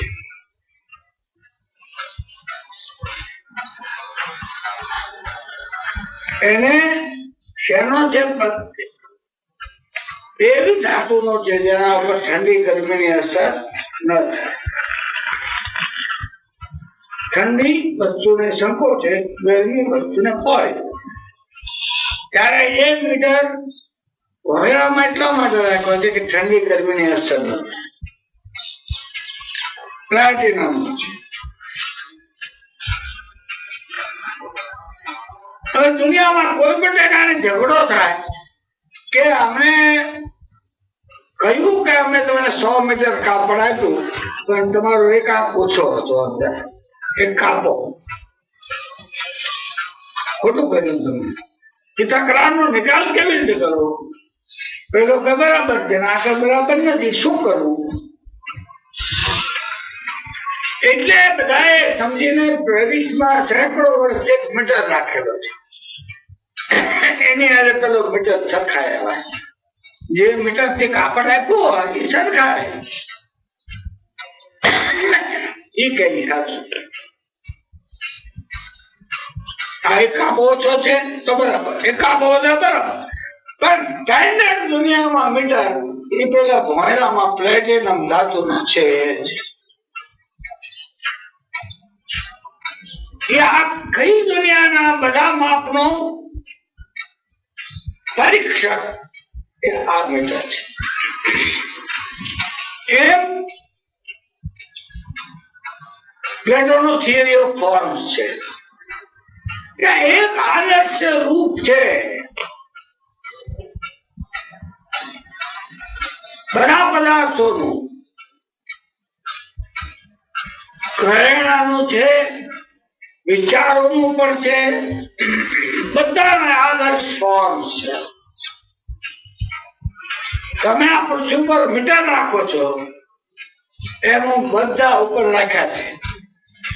તે જે જોઈ આવે છે તે પછી કહે છે કે આ બરાબર છે અથવા આ બરાબર નથી. જોઈ આવવા માટે આપણે શું કહ્યું? પેલા તુફાનો દાખલો આપ્યો.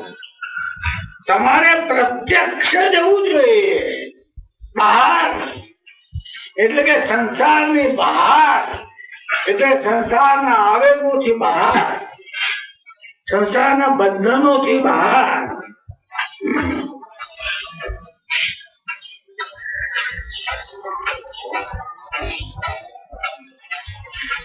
જેને બંધન છે એ સત્ય નહીં પાડી શકે. મારા છોકરા તરફ તો ભાઈ થોડો પક્ષપાત તો હોય ને, કેટલાક ને તો ઘણો હોય છે, થોડો માફ થાય. હું એક ભાઈ ને જાણું છું, તો સતી સાત્વિક ભાઈ, બહુ સારી. શું મર્યાદા કે શેરડી આપતી હોય અને પડોશીના છોકરાઓ આપે અને પોતાના છોકરાઓ હોય, તો પછી શેરડીના વચમાં વચલો ભાગ હોય તે માદળિયું એ પોતાના છોકરાને આપે. અને પેલી ગાંઠ હોય ને જે તોડતા તોડતા દાંત તૂટી જાય અને ખારી હોય, એ ઓલા બે છોકરાના આપે. ભાઈ સતી સાધ્વી પણ પક્ષપાતી ખરી, અને પક્ષપાતી હોવાથી તેને સત્યનું દર્શન થાય. એનું કારણ એ છે કે એને શેડો પેલા પડછાયો છે એને પુરુષ માની લીધો છે. મારા છોકરા છોકરા ખરા પણ મારા શબ્દ ખોટો. ખલીલ જીબ્રાને એક બહુ સારું વાક્ય લખ્યું છે પ્રોફેટમાં. તમે બધા વાંચી જજો અહીંથી જાઓ તે પહેલા. એનું ગુજરાતી કિશોરલાલભાઈ જેવા પ્યોરિસ્ટ બહુ આગ્રહી નીતિ માની કે એક સાદડી ઉપર ભાઈબંધ પણ ભેગા ન બે એવું લખવા વાળા એ માણસે આનો અનુવાદ કર્યો સરસ. ફરી ફરીને વાંચવા જેવું છે. એમાં જીવનના બધા પ્રશ્નો વિશે છે. લગ્ન છે, સંસાર છે, શ્રમ છે, કુટુંબ છે, રાજ છે, બધા વિશે એક ફેરસ્તા જેવો માણસ જયારે મરી જવાનો છે ને બોલાવા આવ્યા છે ત્યારે બધા એને પૂછે છે આનું શું, તમે તો જાઓ છો, આનું શું? બધા અતિશય સરસ. એમાં એને છોકરા વિશે કહ્યું છે છોકરાઓ તમારી મારફત આવે છે પણ તમારા નથી, તે જગત આખાના છે. એટલું અદભુત વાક્ય છે. છોકરાઓ તમારા દ્વારા આવે છે પણ તે તમારા નથી, તે તો અનંત કાળની સફરે નીકળેલા પ્રવાસીઓ છે. તેને તમે મારા કહીને બાંધી ન રાખતા.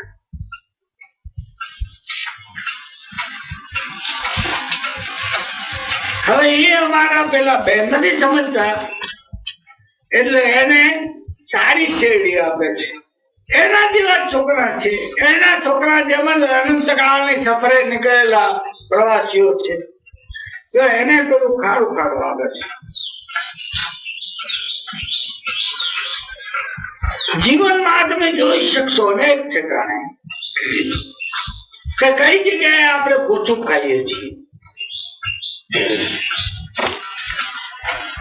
સવારે ગુફાની બહાર નીકળવું જોઈએ. ત્યાં અંધારું છે ગુફામાં, એનો અર્થ શું છે? આવેગોનું અંધારું, મમતાનું અંધારું,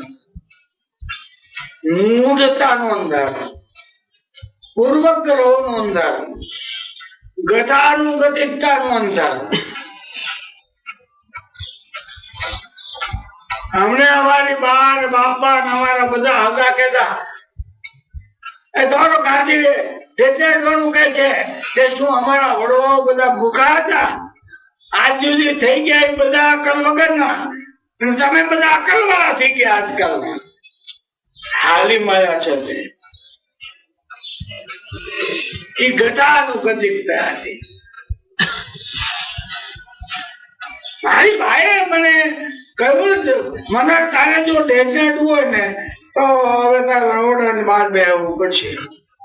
બહુ સારું, ખાવા તો દઈશું ને, આપડે તો ખાવા રે કામ છે.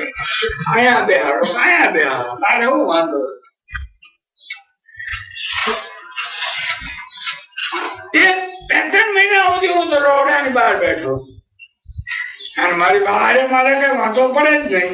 હું હારું બહાર, તમને હજી નથી સમજાય, કઈ વાંધો નહીં. 3 મહિના બહાર બેઠો, મારી બા બહાર થાળી મૂકે અને પછી હું થાળી ઉઠકી નાખું. મારી બાળકો ના મારા જેવા ભેજ ને અડે એની થાળી તારાથી ઉઠાય બહુ પડે. મા બાપ ની યારે પ્રેમ ન હોય તો તમે કોઈની યારે તો હું કરો.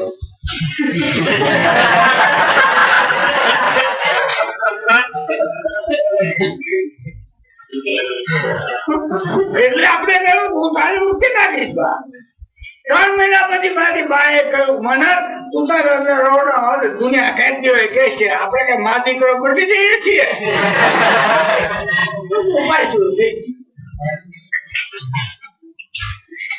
પણ એક ગતાનુગતિકતા છે, તેને તોડવા માટે પ્રેમ નામનું અસરકારક રસાયણ જોઈએ છે. ધીરજ નામનું આપણી પાસે હથિયાર જોઈએ છે.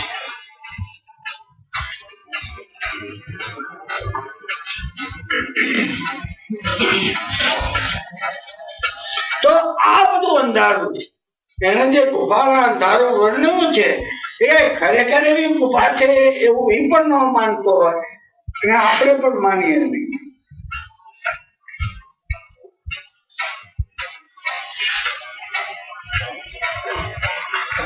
પણ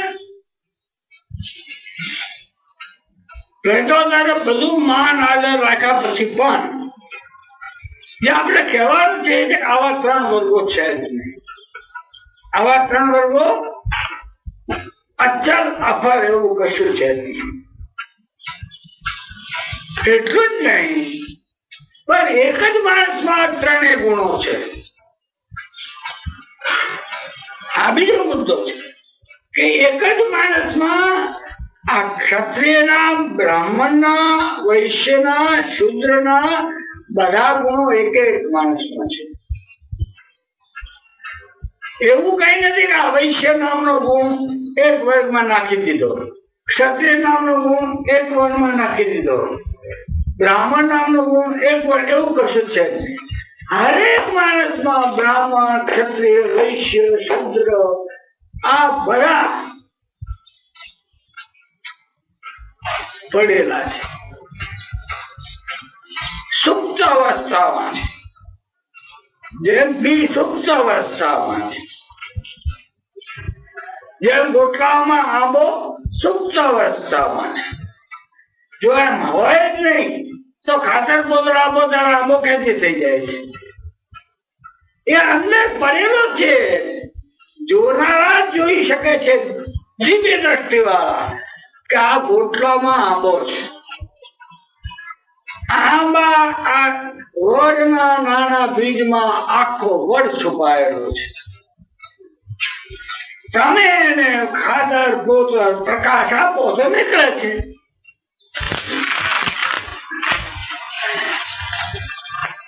એમ આ 4 ગુણો એ વ્યક્તિઓમાં છે. તમે એને યોગ્ય અવકાશ આપો તો એમાંથી નીકળી આવે છે. હા, પ્રમાણ ભેદ હશે, પણ પ્રમાણ ભેદ પણ એક કાળે એક હશે, બીજા કાળે બીજું હશે. એક જ જન્મારામાં માણસના 7 અવતાર થાય છે. આ જરા ધ્યાન રાખવું જોઈએ. જે માણસ 10 વર્ષની ઉંમરે જેવો હોય છે એવો 20 વર્ષે નથી હોતો. 20 હોય છે 30 વર્ષે નથી હોતો. ગાંધીએ નાનપણમાં ખોટું બોલ્યા, માંસ ખાધું, ચોરી કરી, તે ગાંધી હતો. પછી આગળ કેટલા અવતાર થયા, કેટલા આગળ ગયા. બ્રાહ્મણ થયો એ તો વાણિયો કઈ બ્રાહ્મણ થાય જ નહીં. એમ આ જો તમે માનો વર્ણ વ્યવસ્થા તો તમે એમ જ કહો કે જો બ્રાહ્મણ થાય જ નહીં. પણ બ્રાહ્મણોત્તમ થયા, ઋષિ મહાન ઋષિ થઈ ગયા. સરદાર વલ્લભભાઈ મોટા રાજવી મર્દન વાળા થઈ ગયા. રાજાઓના બધા પાણી મુકાવી દીધા તો એ મોટો ક્ષત્રિય કહેવાય. એ કેવી રીતે થયું? એનામાં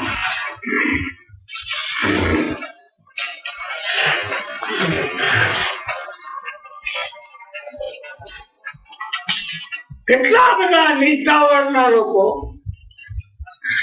આમાં અમરસિંહ છે.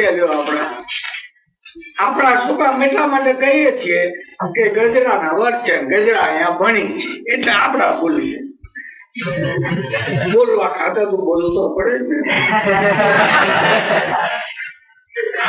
ગજરા આપી વિદ્યાર્થી છે અને આપણે જઈએ ત્યારે આપણે ચા નાસ્તો આપવાનો વ્યવહાર છે. જોડાવે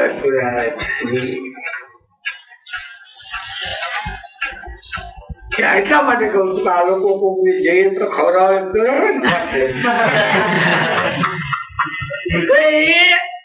એ તો આદિવાસી છે.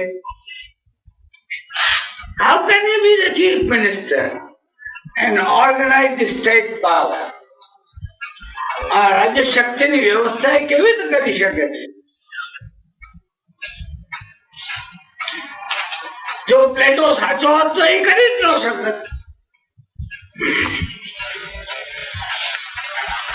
મેં તમને ખેડૂત નો દાખલો આપ્યો, આદિવાસી નો દાખલો આપ્યો, વૈશ્ય નો દાખલો આપ્યો. આ વિભીષણ રાજા છે, એ મૂળ રાજવી વંશના છે, અને હવે માણસ એવું કામ કરે છે કે સામાન્ય રાજવીઓ ક્ષત્રિયો કરતા નથી.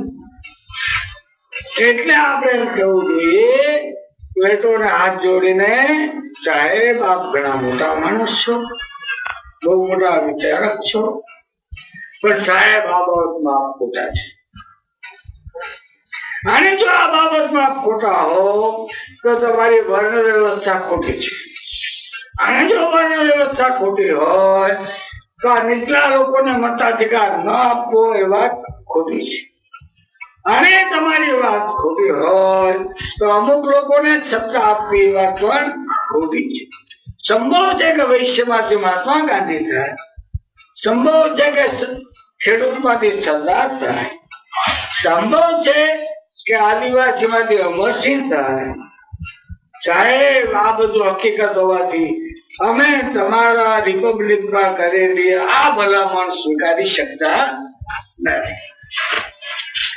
આ વાત જો આપણને પ્લેટો અત્યારે મળે ક્યાંય તો આપણે કહીએ, પ્રણામ કરી કહીએ, એમને એમ નહીં, ખોટા છે એમ નહીં, મોટા છો મોટા, ઘણું સારું કર્યું છે, પણ સાહેબ તમારી આ ગફલત થઈ છે. તમે આ બાબતમાં ગોથું ખાઈ ગયા છે, કારણ કે હકીકતો જુદી છે, હકીકતો જુદી છે. માટે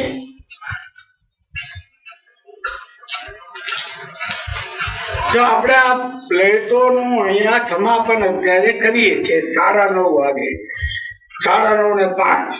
તમે 5 મિનિટ બહાર જઈ આવો, ત્યાં હું મારું મગજ જરા વ્યવસ્થિત કરું હવે શું કહેવાનું છે, અને પછી આપણે આગળ ચાલીએ.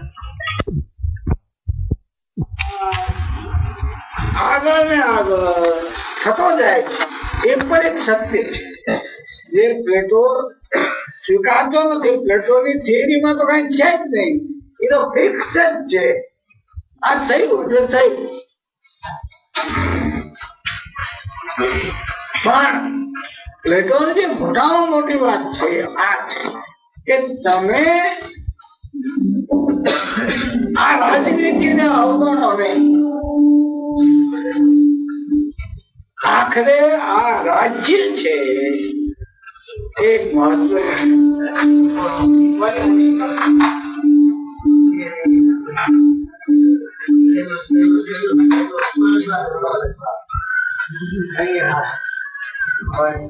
દાખલા તરીકે પ્લેટો એ સમાજ શું કામ રચાયો, રાજ્યની શું જરૂર છે, એ કેવી અદભુત.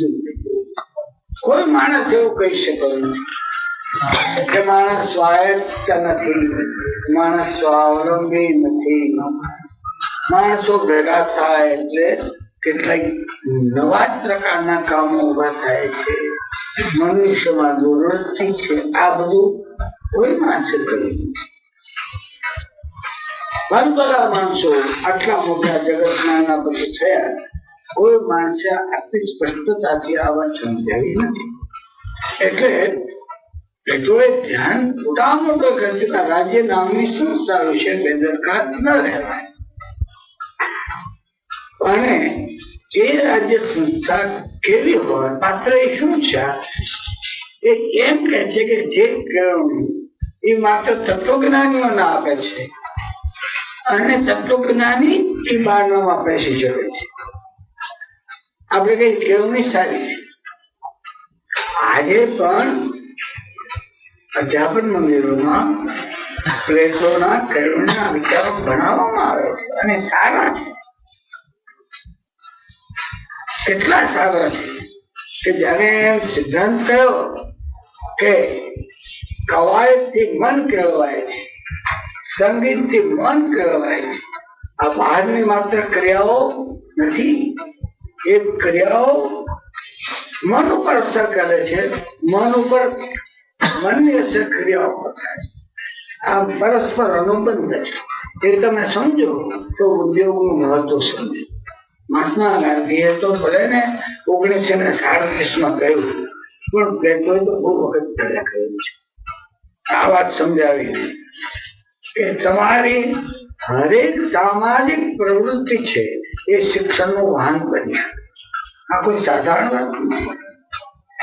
એટલે પ્લેટોને કહેવામાં આવે છે ને કે પ્લેટોનું હજી અમલમાં આવતા બીજા 4 વર્ષ બધી સ્ત્રીઓ તત્વજ્ઞાની થઈ શકે.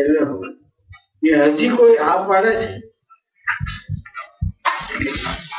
1939 અમારા વર્ગમાં હું ભણાવતો હતો, આજે તમે બેઠા છો લોકશાળામાં, એમાં ઠાકરસી કરીને છોકરો હતો,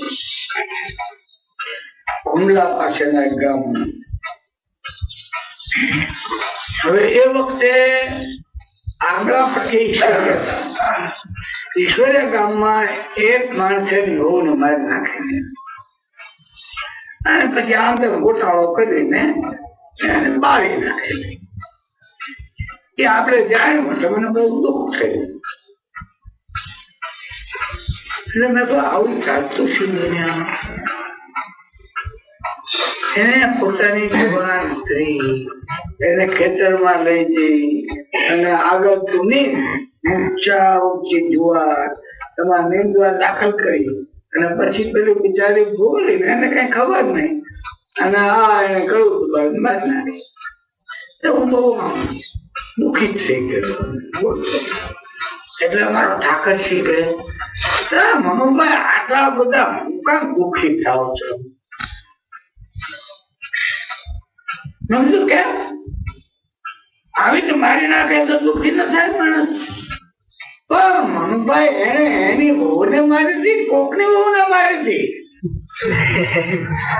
આ અમારા ઠાકરસી નો 1939 સવાલ હતો. અને હજુ હિન્દુસ્તાનના મોટા ભાગમાં સ્ત્રીઓની હાલત બહુ વખાણવા લાયક નથી.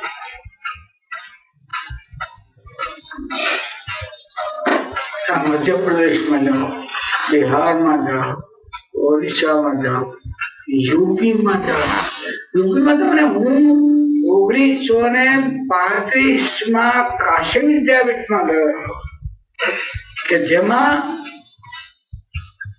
મોટા સોશિયાલિસ્ટ લોકો વ્યાખ્યાતાઓ હતા. મોટી વિદ્યાપીઠ, આચાર્ય નરેન્દ્ર દેવ જેવા બધા ઘણા.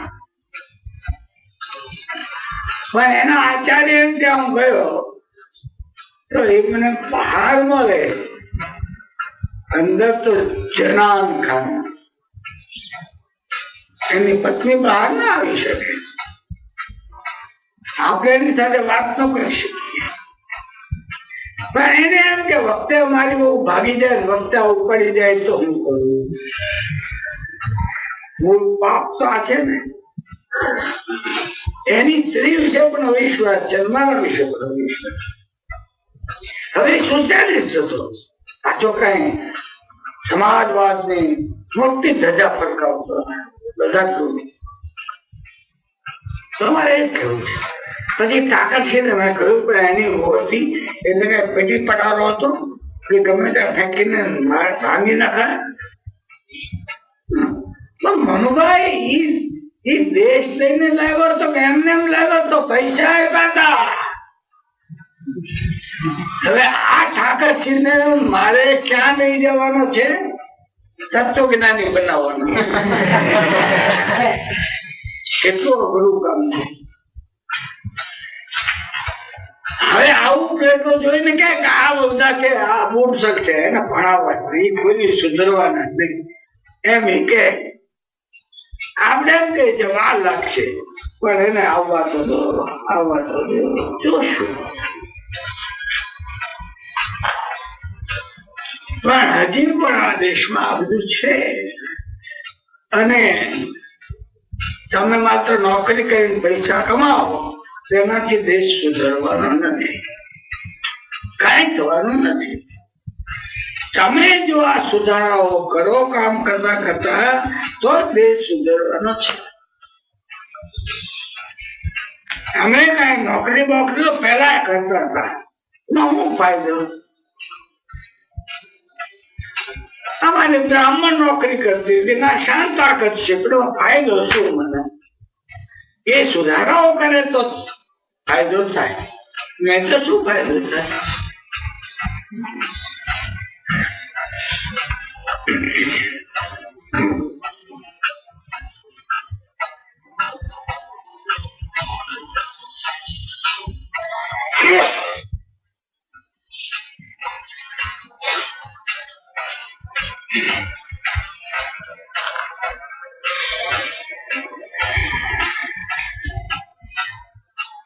અમરસિંહ બેસે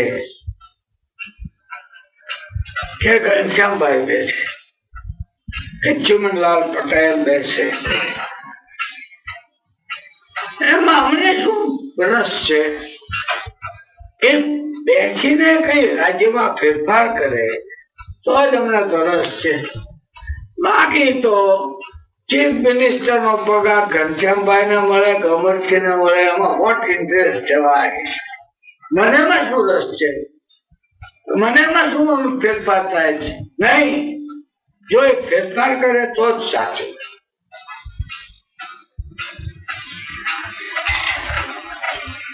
આ તો હું તો ગમત કરતો હતો કે મને ગજરા ચા પાણી આપે છે તો ગમત તો કરીએ જ ને, નહીં તો વર્ગ બધો બોધદાર થઈ જાય, હળવો ન રહે.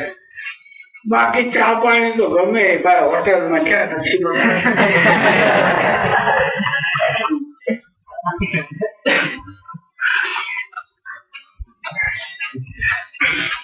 અમે ઈચ્છીએ છીએ સામાજિક પરિવર્તન, જેના માટે આ સંસ્થા ચાલે છે. આ સમાજમાં પ્લેટોની નભે નહીં, પણ પ્લેટોએ કહ્યું છે તેવું અહીંયા નંદનવન કરવાનું છે, અને બધાના માટે, થોડાક માણસોના માટે નહીં. એ અમારું ધ્યેય છે. એટલે પછી આ શાંતા બેસી જાય હેડમિસ્ટ્રેસ થઈને, એનાથી અમને સંતોષ નથી. એ હેડમિસ્ટ્રેસ થઈને કેવું કામ કરી બતાવે છે ને કેટલું સમાજ પરિવર્તન કરાવે છે, તેમાં અમને રસ છે. રંજન ને કંચન ને કેટલી રંજનો થઈ ગઈ, હું એનો ફાયદો કેટલી થઈ ગઈ. રંજન નામ કઈ પહેલી જ વાત પડ્યું નથી. રંજન નો અર્થ શું? બધાને આનંદ આપવા વાળી, બધાને.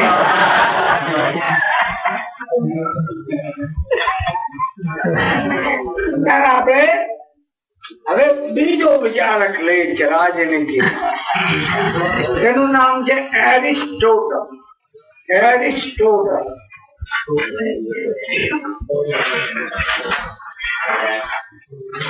પ્લેટોને આપણે લોકો અફલાતુન કહીએ છીએ. અફલાતુન એટલે તમને ખબર પડશે કે આપણા મગજમાં પ્લેટો માટે કેટલું માન હતું.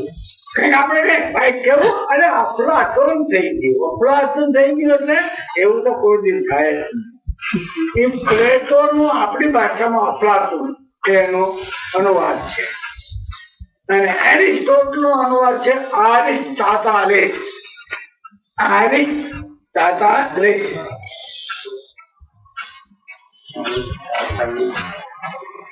તો આ એરિસ્ટોટલ છે એ પ્લેટો ની પાસે 15-20 વર્ષ ભણ્યો, એનો શિષ્ય છે.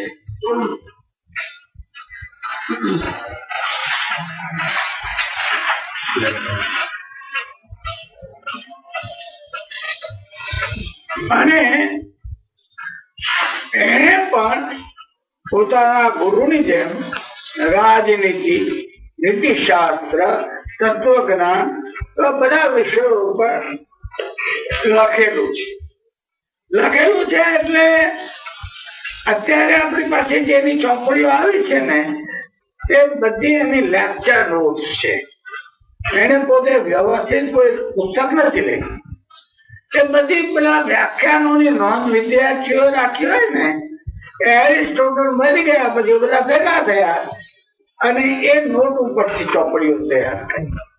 ખુદ એરિસ્ટોટલે કોઈ તૈયાર કરીને આપણને આપી છે એવું પણ નથી. એટલે એ બધા નોંધો હોવાથી એ રિપબ્લિક જેવું કોઈ સંપૂર્ણ પુસ્તક થયું નથી. પણ એરિસ્ટોટલે ઘણી જગ્યાએ પ્લેટોનો વિરોધ કર્યો છે, ઘણી જગ્યાએ પ્લેટોનું સમર્થન કર્યું છે. પણ એને વિરોધ કર્યો છે એટલે પ્લેટો બહુ નારાજ થતો.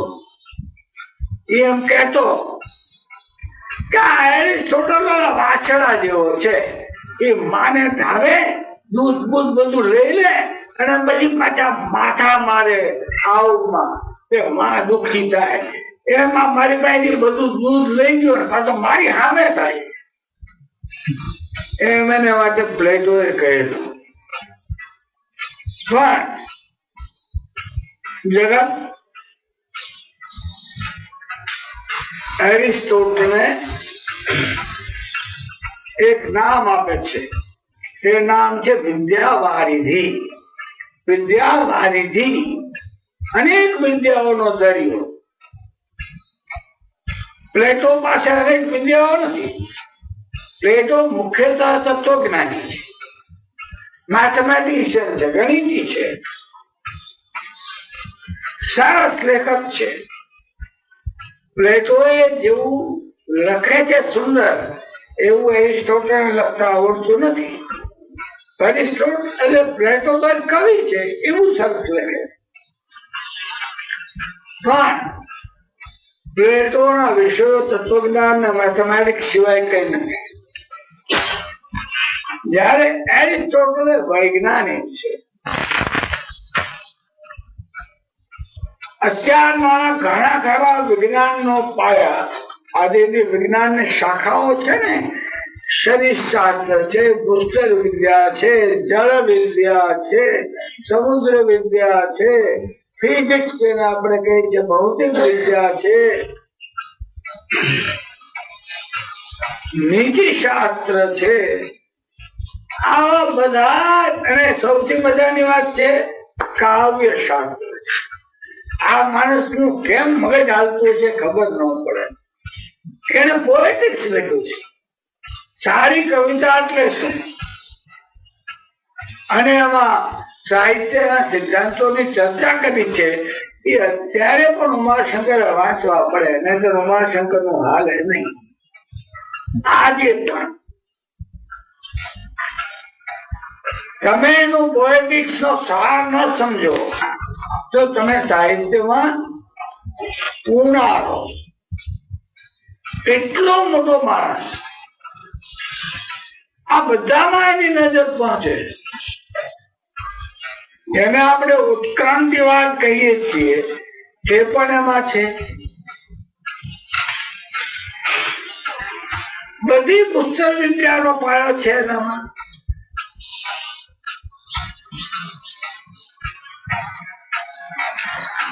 એમ કહેવાય છે કે એનો બગીચો છે ને એ 100 ચોરસ માઇલ નો હતો, અને એની અંદર દુનિયાની બધી વનસ્પતિઓ લાવે. એ વખતે જેટલી હતી, દરિયાઈ છે, પૃથ્વી ઉપરની છે, બધી. અને એને ત્યાં 1100 માળી હતા આ બધો બગીચો સાચવવા માટે. અને આના પરથી વનસ્પતિના ગુણધર્મો એને શોધ્યા કે વનસ્પતિ કેમ જન્મે છે, કેમ મુખી થાય છે, કયા ગુણો છે, શું લે છે. આ બધું જેને બોટની આજે આપણે કહીએ છીએ, એ બોટની વનસ્પતિ વિદ્યાનો પણ એક વિકાસ.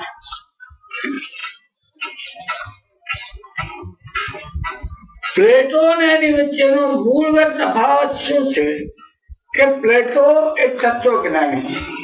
એ બધો વિચાર કરે છે, વિચારથી નક્કી કરે. જ્યારે એરિસ્ટોટલ વૈજ્ઞાનિક, એરિસ્ટોટલ વૈજ્ઞાનિક છે. વૈજ્ઞાનિક નો અર્થ શું છે? હકીકતોને તપાસવી. વૈજ્ઞાનિક નો પાયો આ છે, હકીકતોને તપાસવી. નંબર 1. પહેલા તો હકીકતો ભેગી જ કરવી પડે, પછી વર્ગીકરણ કરવું. હકીકતોનું ક્લાસિફિકેશન કરવું પડે. અમુક હકીકતો એક વર્ગમાં આવશે, બીજી બીજામાં, ત્રીજી ત્રીજામાં, એમ તમે કરશો. પછી તમે આ બધા વર્ગોનું અંદરનું અનુસંધાન શું છે શોધો.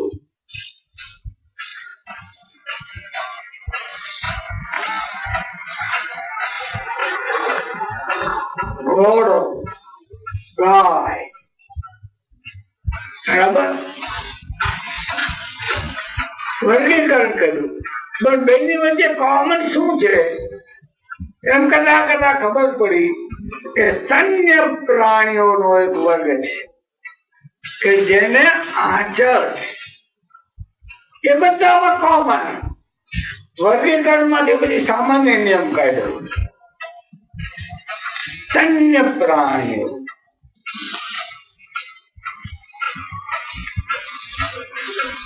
તો આ વિજ્ઞાન શું જનરલ લો, સામાન્ય સર્વવ્યાપી નિયમો એ કાઢે છે, તે હકીકતો અને વર્ગીકરણના આધારે કાઢે છે.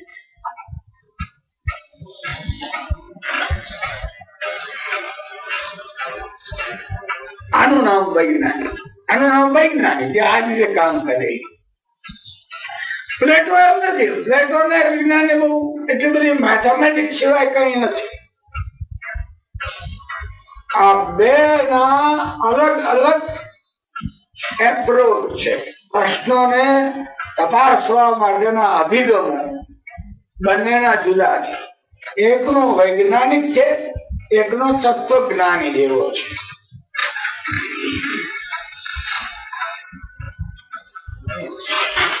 એટલા માટે એ બે મોટા માણસ હોવાથી ઘણું કામ એમને કર્યું છે.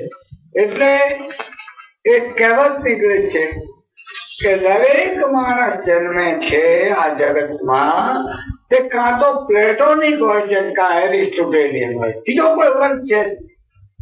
Either a man is an Aristotelian or a Platonic.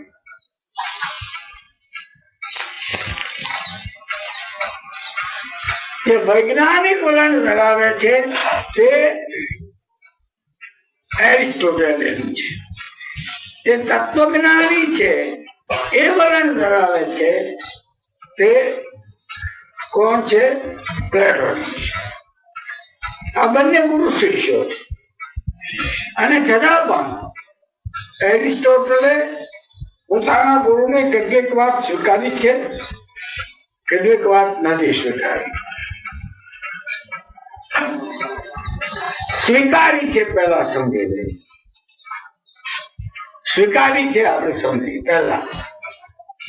પહેલી વાત છે કે બંને જણા માને છે કે મનુષ્યનો વિકાસ સમાજમાં થાય.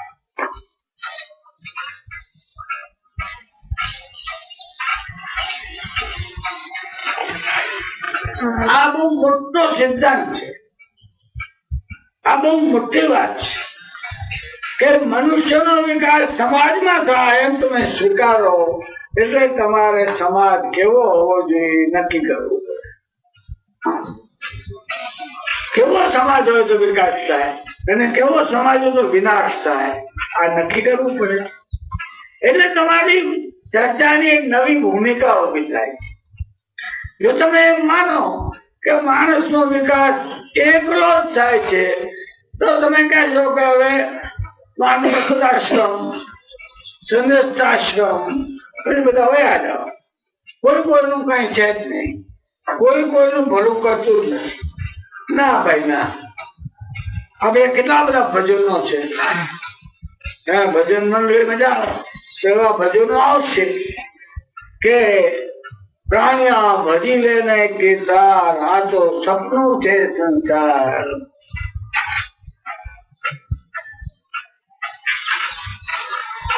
મૂર્ખો રળી રળી કમાણો, છેવટે વેચે મોટો પાણો. મરી જાય ને ત્યારે મરલા ઉપર પાણો મૂકવો પડે, લાકડા ગોઠવી દે. આ બધા ભજનો શું છે? એ અસામાજિક ભજનો. એનો પાયો એવો છે કે સમાજમાં મનુષ્યનો વિકાસ થાય તેવી માન્યતા છે જ નહીં. શું તારી પત્ની કરે? અરે તારી વહુ છે ને તને લઈ જશે, ત્યારે ઉમરા ઉગી આવશે, પછી કોઈ હારે આવવાનું છે? કોઈ આવશે નહીં.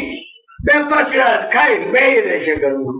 એટલે હું તારી વાય બળી જાય તો તારી વહુ, શું એની વાય બળી મને કોઈ દાડો હા દેવું? કેટલા પુરુષો વાય સપા છે.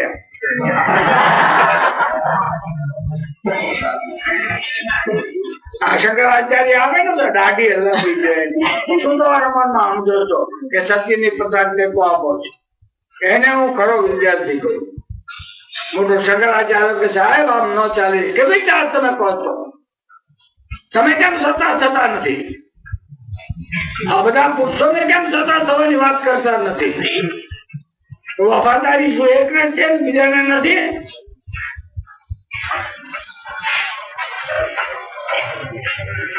પણ આ બધા જ લોકોના બીજો એની વચ્ચે બંને જણે એકમત છે. મનુષ્યનો વિકાસ સમાજમાં જ થાય છે, એ વાત કબૂલ છે. અને ન સ્વીકારો ત્યાં સુધી સમાજની નવી રચનાનો સવાલ પણ ઉભો થતો નથી. તમે એમ નક્કી કરો કે પરણું છે તો પછી બાઈ ગોતવાનો સવાલ આવે ને. પણ પરણવાનું હોય જ નહીં તો બાઈ નો પ્રશ્ન જ ક્યાંથી આવે? નહીં. આ પ્રશ્નમાંથી સમાજ નવરચનાના સવાલો આવે છે. મનુષ્યનો વિકાસ સમાજમાં જ થાય છે.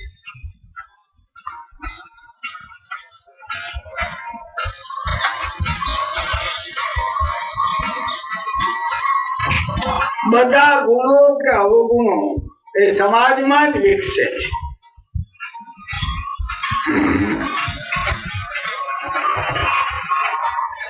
સમાજમાં જ કેળવાય છે અને સમાજ જ તેનો પરીક્ષક છે.